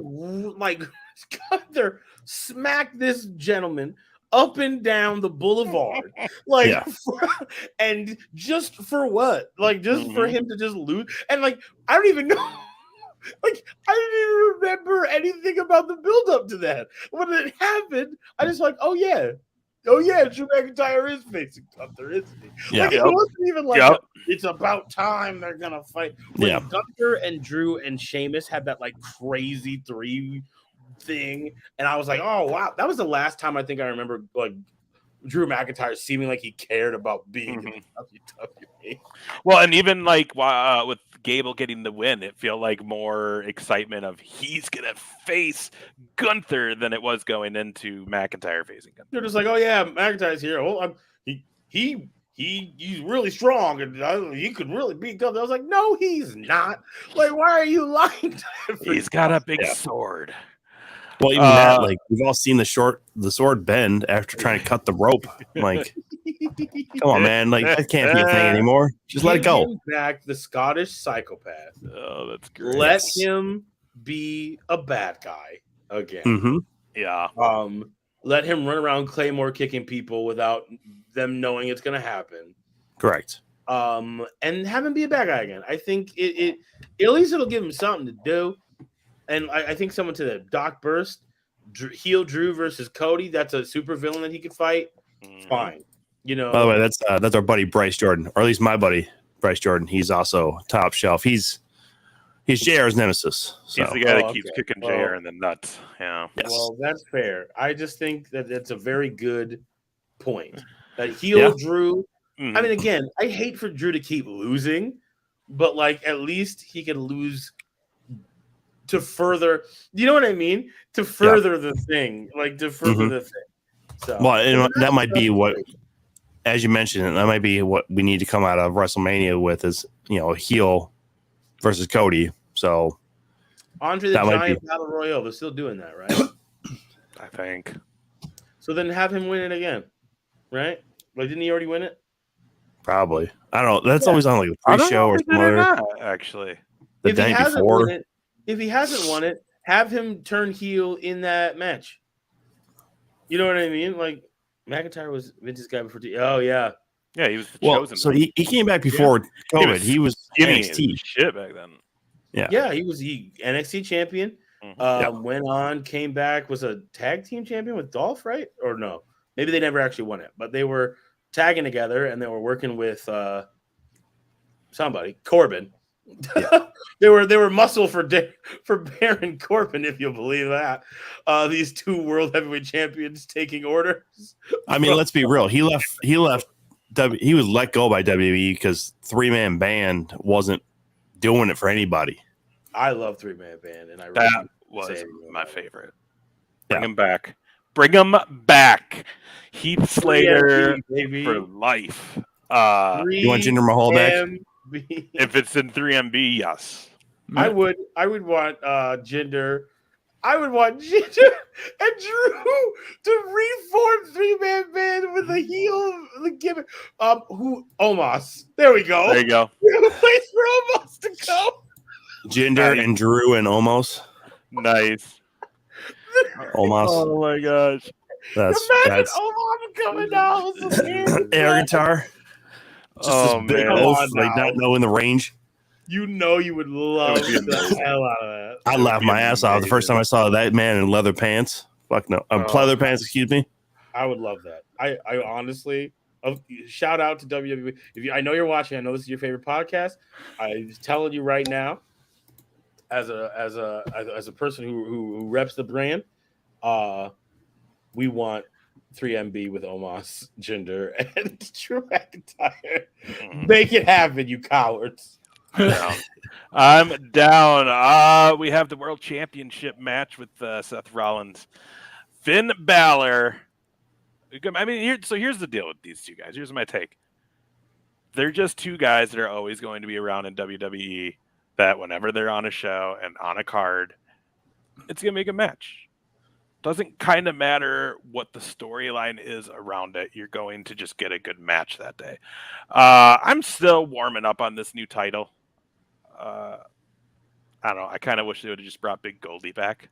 Then I would have been more excited because you're carrying on that lineage supposedly. Bring that original belt back. It still would work nowadays. It's such a clean, nice looking belt. Agreed. They're still selling it at the merch table, so right. Of course they are. You know what I mean? mean? What gets they weren't people. selling the new one. Just throwing that out there. So, I have thoughts about Seth Rollins, but I will wait until more people say things. Uh-oh. I mean, we're big in Iowa, so you can't talk too much about I know. Seth Rollins. I have stuff about Seth Rollins. No, go for it. Okay. Yeah. I think Seth Rollins needs a more consistent focus. Mm-hmm. Who is he? What is he doing? He's just in weird outfits, and the boots, and just running around. The boots are killing me, man. The dude's just running out dressing like he fell into a thrift store. Mm-hmm. I'm so confused. And it's I love Lisa Frank as much as the next guy, but what the hell are you wearing? What does it have to do with your character? Why are you burning it down? How? The O's, which you sort of took from Nakamura, just throwing that out there. Yeah. Not wrong. Who are you?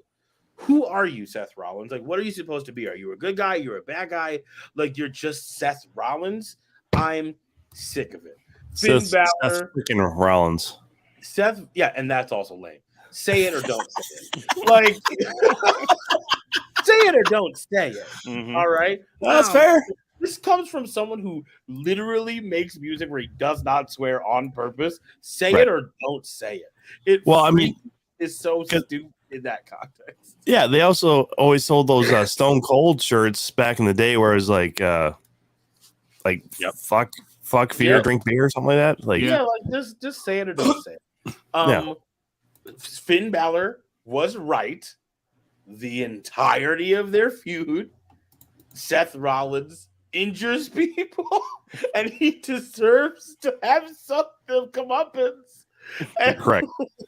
He did win, and then have to give it up right away, and he has every reason to be mad about it. Yep. I was just the whole time I was I know that Finn's supposed to be the bad guy in this situation, but I agree with him, and I feel you feel for him. Yeah, you're not good, Seth. You never had a face turn. You just weren't Roman Reigns. That was the only thing. That was the thing is they were never because they were always kind of heel the Shield. Yeah. So at what point was there an established babyface run for him? Yeah. Your wife started dressing like a fucking weirdo, and then you did, but then she kind of stopped because she stopped being a bad guy, and then you come in looking like you fell out of a cotton candy machine. I'm so confused. What are you doing? Actually, with those boots and what he was wearing yesterday, it reminds me of Big Daddy, where Frankenstein is just wearing whatever the fuck he wants. This seems weird, man. I kind of like those Croc boots. The Croc boots, they're weird. Okay. Yeah, they're weird. He looked like Mega Man's high cousin. I'm fine with that. I just Mega mid man. Yeah. I don't understand mid man. That's great. I don't understand the bit. You know what I'm saying? And it's it's inconsistent. It doesn't really have a central theme. It just seems to be he's. Because before it was the violence. It was I'm coming out, I'm gonna burn, I'm gonna beat you, and now it's all this I'm the Kingslayer. It's he started doing drugs. Yeah, and it's you seem like you really should be doing. You're dressing like I would assume Riddle would dress. Like, I'm so confused of the bit. And then even at first, John Morrison was the drip god. Yep. And then Seth Rollins started doing all this stuff with the drip. I personally think that Seth Rollins keeps stealing everybody's shit. And like no one's talking about it. And it's just like,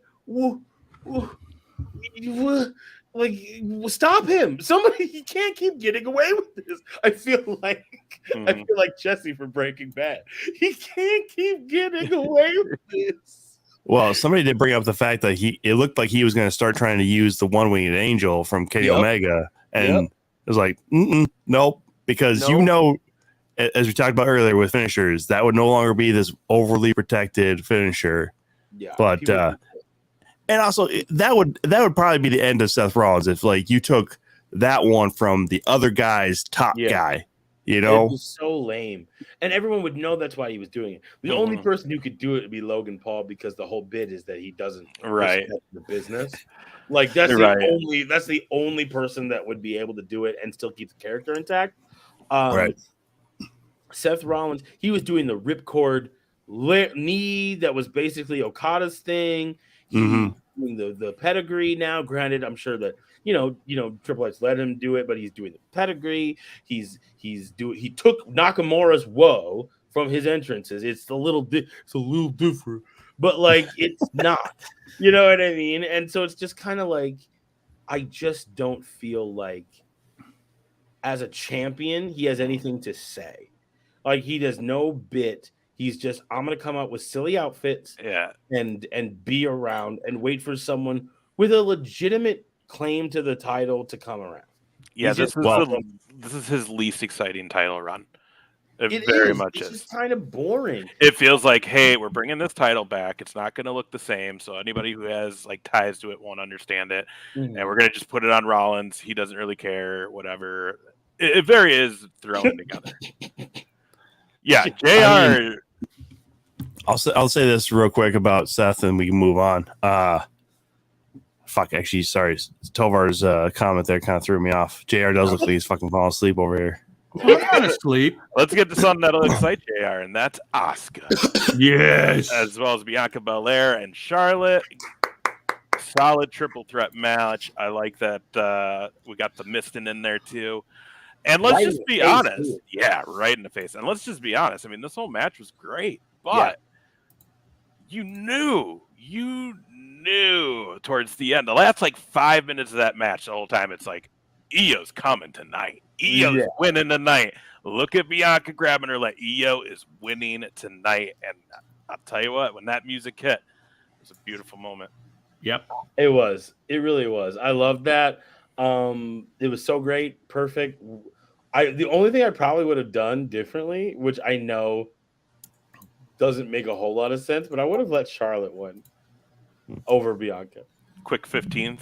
Yeah, quick 15th, get it out of the way. So then the next time she goes, we can get right to that. I'm gonna time a dance record. You know what I mean? Just get it out of the way because we all wanted Io to cash. So just give her the win. 15 time, immediately lose. We don't even have to talk about it.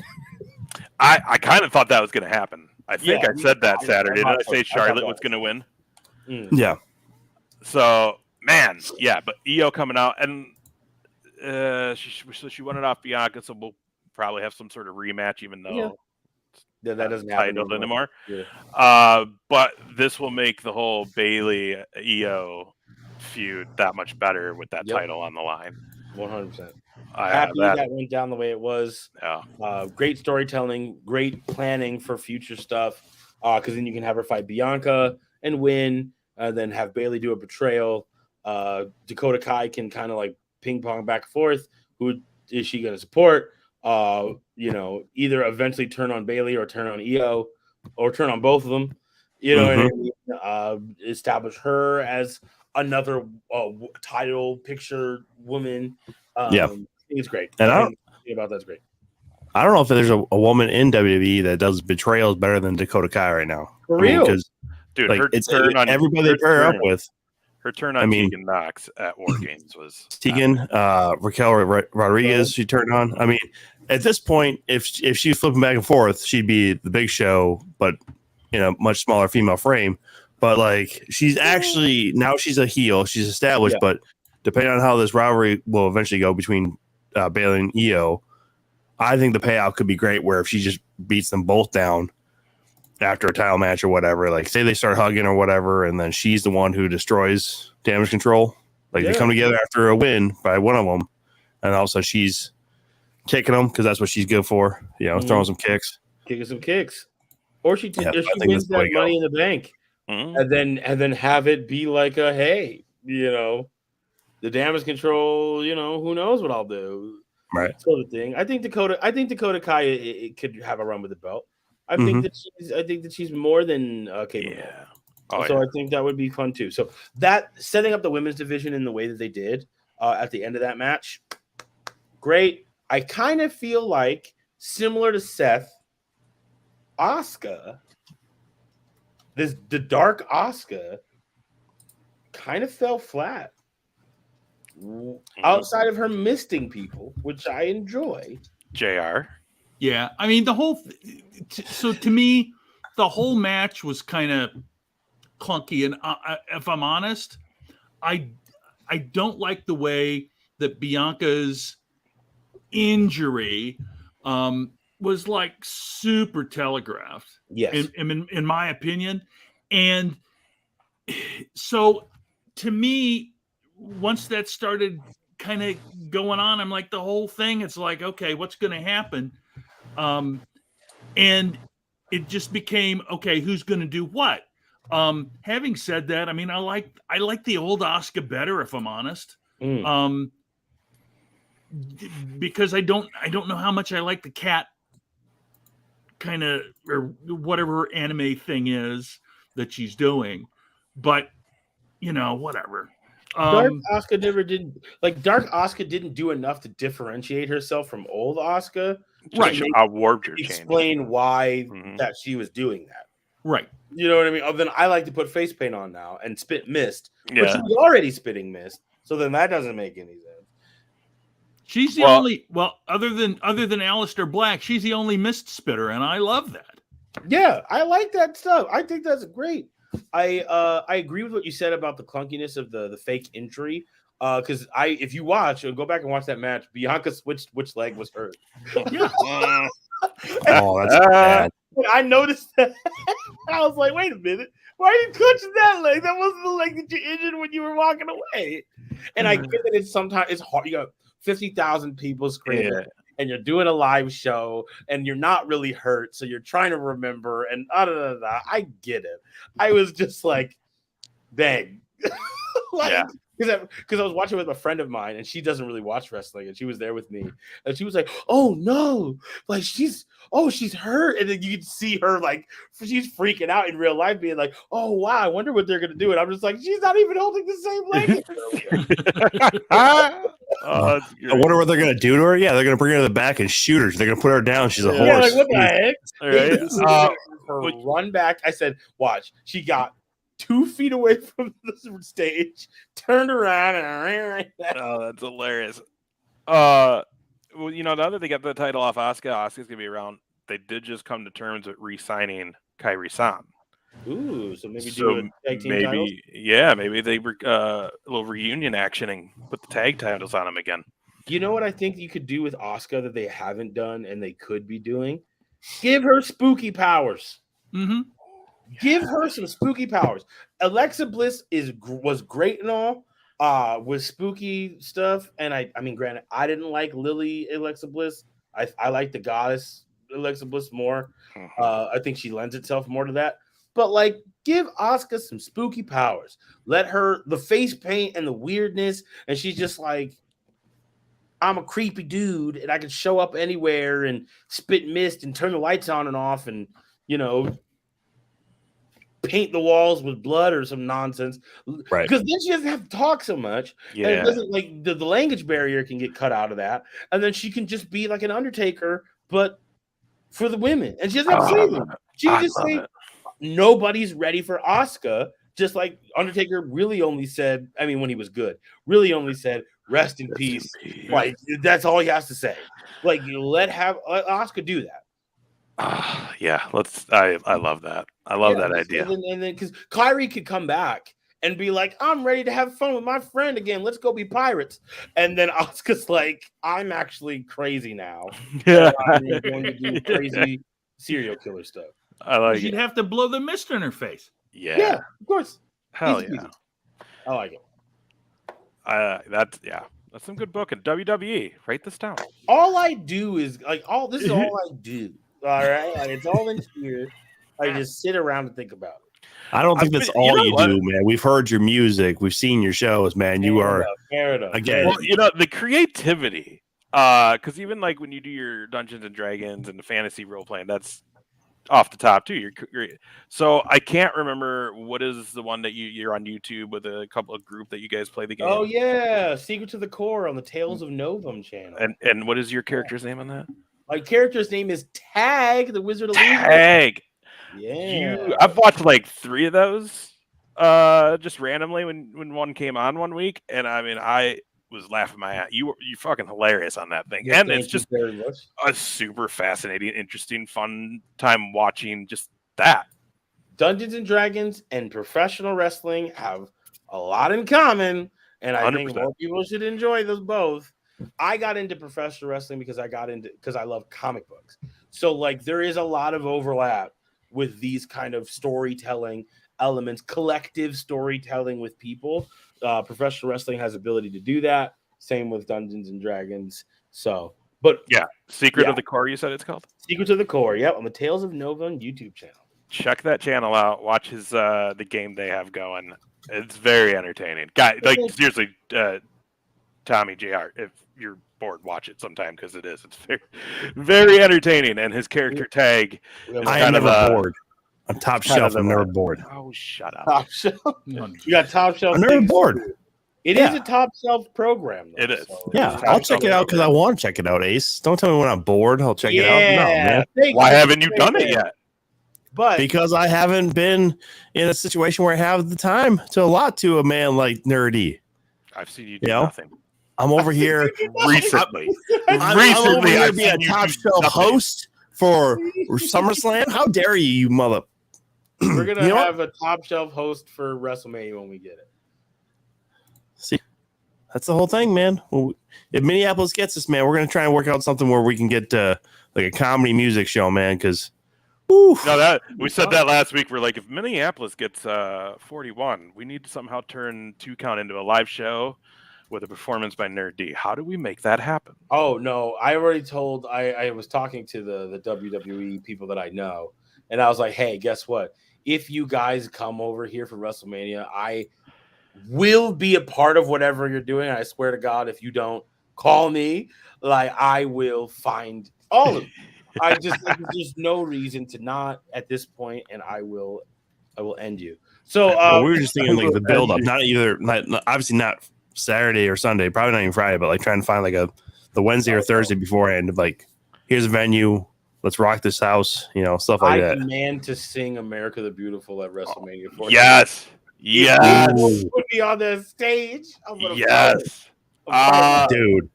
All right, guys, let's get into it. JR's on the phone, so he probably has work to finish soon. So let's get into the main event. It's just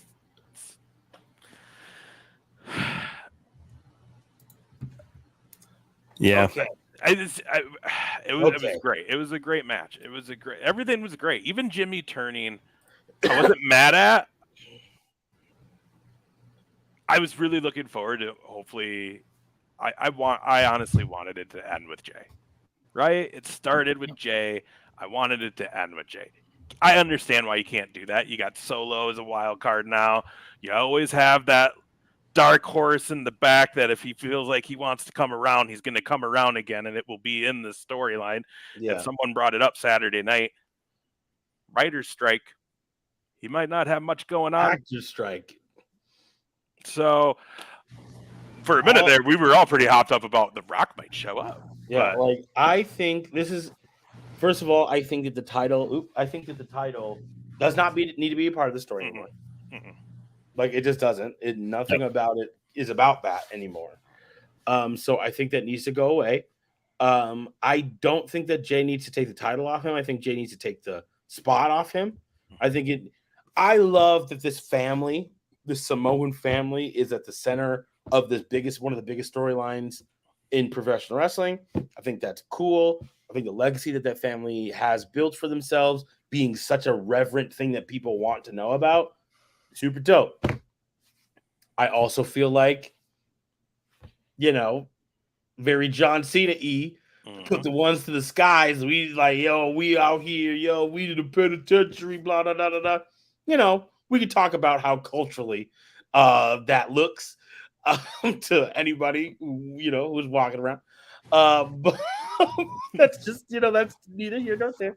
Now, here's a question then about that. Do you think that they need to do something like that with wrestlers that weren't or that aren't black because of the stigma? Or I think that it's more along the lines of like, I was watching someone on TikTok that make this comparison. It was like, it does seem like that characters, when they're allowed to be black coded, tend to do well. And it's like not parody, not when it's a parody, not when it's Crime Time, even though Crime Time got over. Like, True. you know what I mean? They're allowed to do well. And people loved the Hurt Business immediately. Like people were so excited for that. You know what I'm saying? And so they squashed it before we ever got to fight the Bloodline, before we ever got to do that. And the Bloodline got to do all this stuff. They got to do, it's literally like they take this stuff and hand it to these people. And I get it. I understand it. There's a lot of nuance there. But it's just, to me, it says something about blue eye contact Roman Reigns not getting cheered, and then suddenly now he's like, we about to do, and we gonna, and we finna, and now he's the biggest star in the company. So that's just that. But the match itself with Jay and Roman, I think it started off a little slow. If I'm gonna be honest, it started off a little slow. I was a little confused when Solo showed up, because I thought the whole point was that no one was allowed to interfere. Right. I think that I like Roman spearing Solo. I thought that was good. I thought that part was good. Solo granted, it sort of makes Solo seem stupid, if I want to be honest with you, that he's mad at Roman. Like, it makes him seem stupid. It makes his character look dumb. Yeah, because it's like, you signed up for this, bro. You knew that he didn't want to spear you. Yeah. Like, you know what I mean? Like, you know that. He was fighting Jay. You guys were both about to hit this move. Jay pulled you, and then he hit you on accident. Why are you mad? Like, why are you mad at him? You look dumb. So it's like, if that's what they want to do and make Solo stupid, like, okay. Like, I mean, they don't really let him talk, so. Yeah, so I mean, the whole savage Samoan doesn't really know when someone's not his enemy sort of thing is kind of like, okay. Yeah, he doesn't talk. He has the same move set as Umaga, and there's something to be said when you have the Mullen Spike as your finisher. You are going to get compared to a guy who, was that savage, was that guy who had to have a handler, if you will. Yeah, but he was the street warrior though in NXT, so we know he's not dumb. Right. So you know what I'm saying? Like, so that's the sad part though, is how just things can be so successful in NXT. Yeah. And then just not. Yeah. That's a whole nother subject. That'll be like another hour. Accidentally, hitting someone with a move and then you're mad at them is pro wrestling 101. I get that. But this is supposed to be a family. You know what I mean? It's a little different than just like two wrestlers who are like on this, on the same team or have had friction already. It was just sort of like, that's weird. Why would you not understand that was an accident? Then Jay beat him up, and then the Jimmy betrayal, which is the main point, was the crescendo of the match. Great. I thought that was great. I don't I know people like, what? That doesn't make any sense. Okay. Yeah, no, it made perfect sense. If you've never had a brother, then you don't know how much sense that made. Like, it's clear a lot of these people have never had a sibling. Yeah, right. No, that's a good point. Like, I can tell you multiple times where my brother has sided with a cousin just to get me pissed off. So exactly. It's just like, no, dude, like Jay's main event. Jay, only Jay can beat Roman. Only Jay is the best. Only Jay deserves. Only Jay. Yo, I'm one half of this. Like, you know what I mean? That makes perfect sense to me. Like, I'm not pro Roman. I'm just like, you don't get to just have all this shit just because you've been getting beat up for longer. Just because you're the one that has been eating all of this. You know what I mean? Because Jimmy came in anti-Roman. Yep. Then sort of just kind of was like hanging out. And then was the first one to be like, nah, like, what is this? Like, he tried to get in with Roman, but then Roman never really wanted him there. And he was like, And then, like, Sammy was that distraction for him, like, and like a way for like Roman to kind of be like, I'm gonna fuck with Jay. Yeah, exactly. So it's just like, I get it. It made sense to me. Roman winning, fine. I think Roman's more of an entity than a wrestler at this point. He's more of like a thing to beat rather than a person to wrestle. So like, it's fine. Again, I think that win needs to be Cody. So I'm gonna just like let it ride. Jay versus Jimmy at a WrestleMania is dope. I'd watch the hell out of that. Right. Yeah. I think you're right though too. Like that being the entity and not the wrestler. That's a big thing, and I don't think you get to see that enough in pro wrestling or sports entertainment. You know, it's good. I think he drops the belt. I think the entire the entire bloodline. I think they show up at WrestleMania and turn on Roman, and Cody wins. He doesn't need to win clean. I don't think that's required. I think they could come in and like super kick him and spike him, and Cody just like hits the cutter and wins.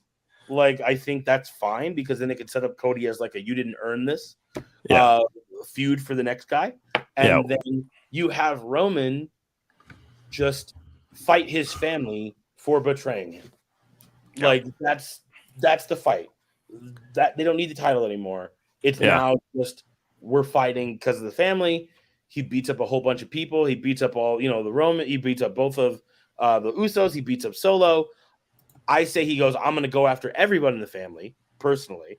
I think he goes after, and then this is my fan cast. He shows up on NXT, beats all of Schism, and then starts walking towards Rockstar, like really slow. And everyone's like, first of all, holy shit, Roman Reigns is back on NXT. That's one. Right. And then two, holy shit.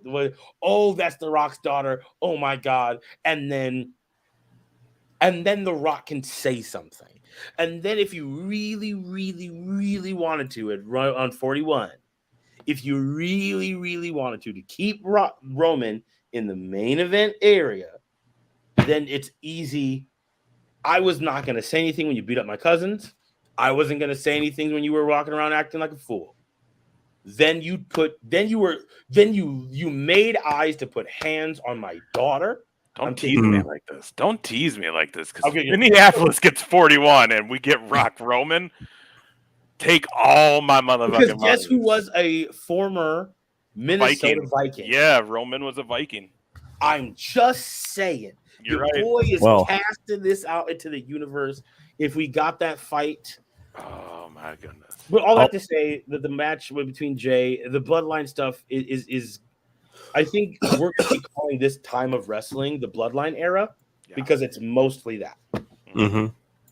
No, I mean, when we were down at Waterloo, Les Thatcher, all-time legend, said that this is the greatest story in wrestling today is the bloodline.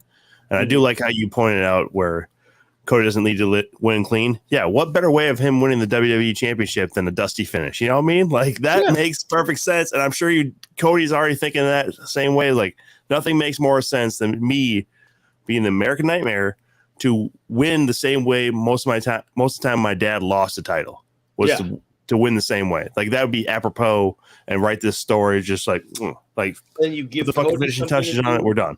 Yeah, especially if Randy comes back to be like, you're not really this guy. Yeah, you even correct. won your championship fake. Like, yes, you just it right because you need to think past the bloodline ending. I think a lot of people aren't thinking past the bloodline ending. They're just thinking about dethroning Roman. You have to. The show doesn't end after Roman loses the title. We don't pack up our boots and go home. So like you have to set it up for that the stories can continue to go and go and go and go. I think Jimmy and Jay need to separate. I think you need to make them both their own people with their own bits. You know, well, especially with how many times they've won the tag championships. I mean, again, and you know, you mentioned that even with the New Day, there's not enough tag teams. But if we have Usos, New Day on repeat again, you've done nothing for either one of those teams. Yeah, give them another 5 years before you do that again. Right. Well, and that's you know what I mean? They've Like, hit a really point push where they're far enough in their careers where like they're probably past that part where they would usually do the split, but they're still so good in ring that now is the time. They've been there for so long, and it's just now. It's like the Kofi Mania situation where it's like he was there for so long, and it took that long for him to finally get his due as that singles competitor. And both of them, Jimmy and Jay, deserve that in some aspect. So give them their own thing. Jimmy is the bad guy, and he can go on to be a singles heel, and then Jay is the good guy. And he can go on to be a singles babyface, and let them destined to do this thing forever themselves, like KO and Sammy, for a couple of years. Yeah. You know what I mean? I'm talking about let them be their own people for a couple of years, and then when you bring them back, finally, like you know what I mean, it'll be this huge deal. You know, like the Hardy Boys coming back together. Like allow us to get some separation and let them do their own.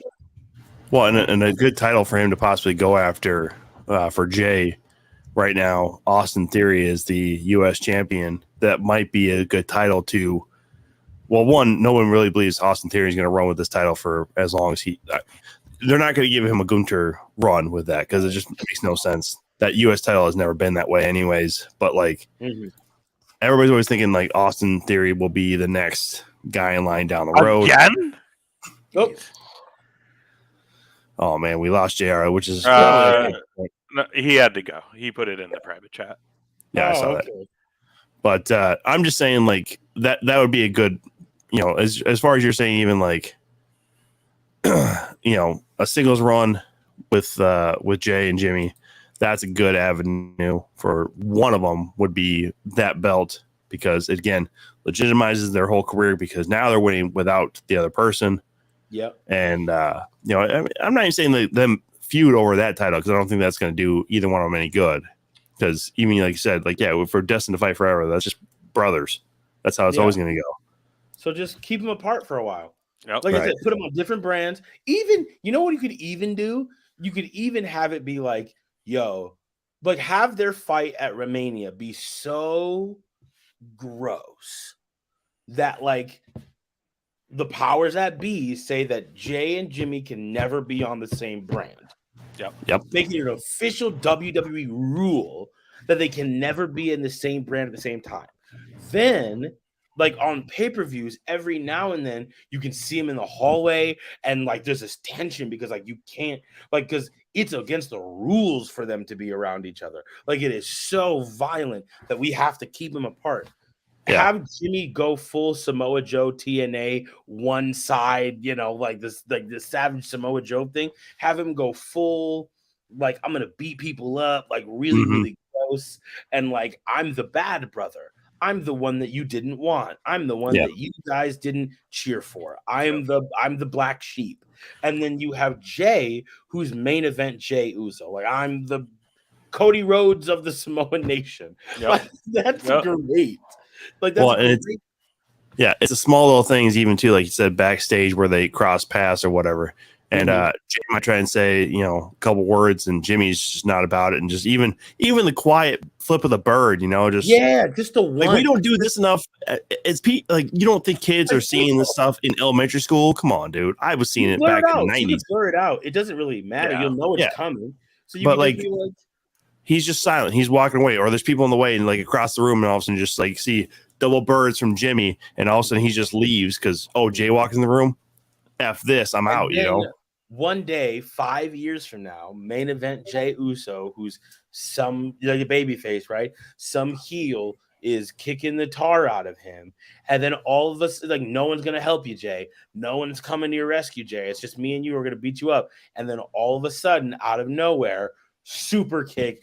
It's Jimmy, and he just looks and he's like, nobody beats my brother but me. You know what I mean? And then it's like this whole thing, like, turn the bloodline into the best thing that you can do for the bloodline and for wrestlers of color. And this is me just being really big picture with it.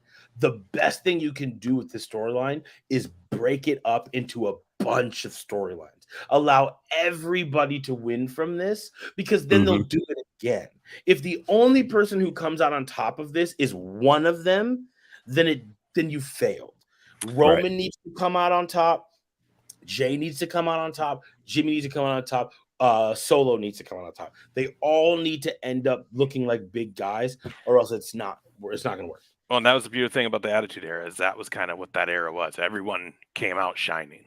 Everybody had their point. Everyone had their time. So it's the thing they do.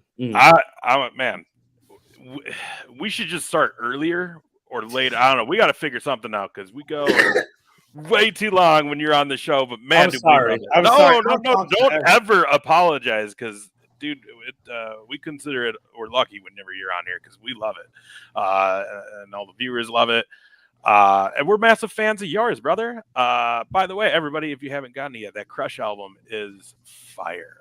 Thank you. Rival of the Moon, so good. It's my favorite song on the album. Dude, I appreciate that. Is such a good track, man. I love it. So, guys, make sure you check that out. What else? Anything else you got going? If you're in the Minnesota area, make sure to come out to the Dakota on the 20th. Me and Mayada are going to be doing a show at the Dakota Jazz Lounge. It's going to be really fun. It's an intimate. It's going to be like a bring your date. Dress up nice, come do something different. I'm going to be doing my songs a little differently than I've ever really done them before. So it's going to be really fun. I'm excited for y'all to hear it and for you to come out and check that out. So that's the 20th. I'm also going to be at the Fine Line with the entire Friendly Neighborhood Spider Band on September 9th. That's for Mae Simpson's album release, Blood and Champagne. And it's going to be super, super cool. So please come out to that. That's gonna be a show. When I tell you that, it's gonna be a show. That's gonna be a show. The tickets are going fast for that one, so you want to jump on that too. Hell yeah! And where can people find you online? Is it just You can find me everywhere. You see it right there next to my name is at NUR-D Rocks. It's NUR-D Rocks, like multiple Dwayne Johnsons. That's Twitter. That's the artist formerly known as Twitter. That's IG. That's TikTok. That's LinkedIn. That's OnlyFans. It's wherever you want. You can find me at NUR-D Rocks. There it is. Tom, you got anything to promote that you got coming up? So news today, I will be doing the Steel Toe Morning Show anniversary show on Saturday. I will not be going and making the trip to Madhouse. I know. And then the 19th of August, I will be down in Waterloo for Absolute Show at the National Cattle Congress. I did put up the links, by the way. Tickets are available for that orchestra show with NUR-D. Yes. So April 5th and 6th. There's just slightly different links there. So make sure you click on the one you can go to either Friday or Saturday. Other than that, man, dude. That's going to be a hell of a WrestleMania weekend. NUR-D in the orchestra on Friday, Mania Saturday and Sunday. I'm already got a great weekend plan. When we did the Crush, release this last year, was right before Mania as well. And I told everybody I have a big show right.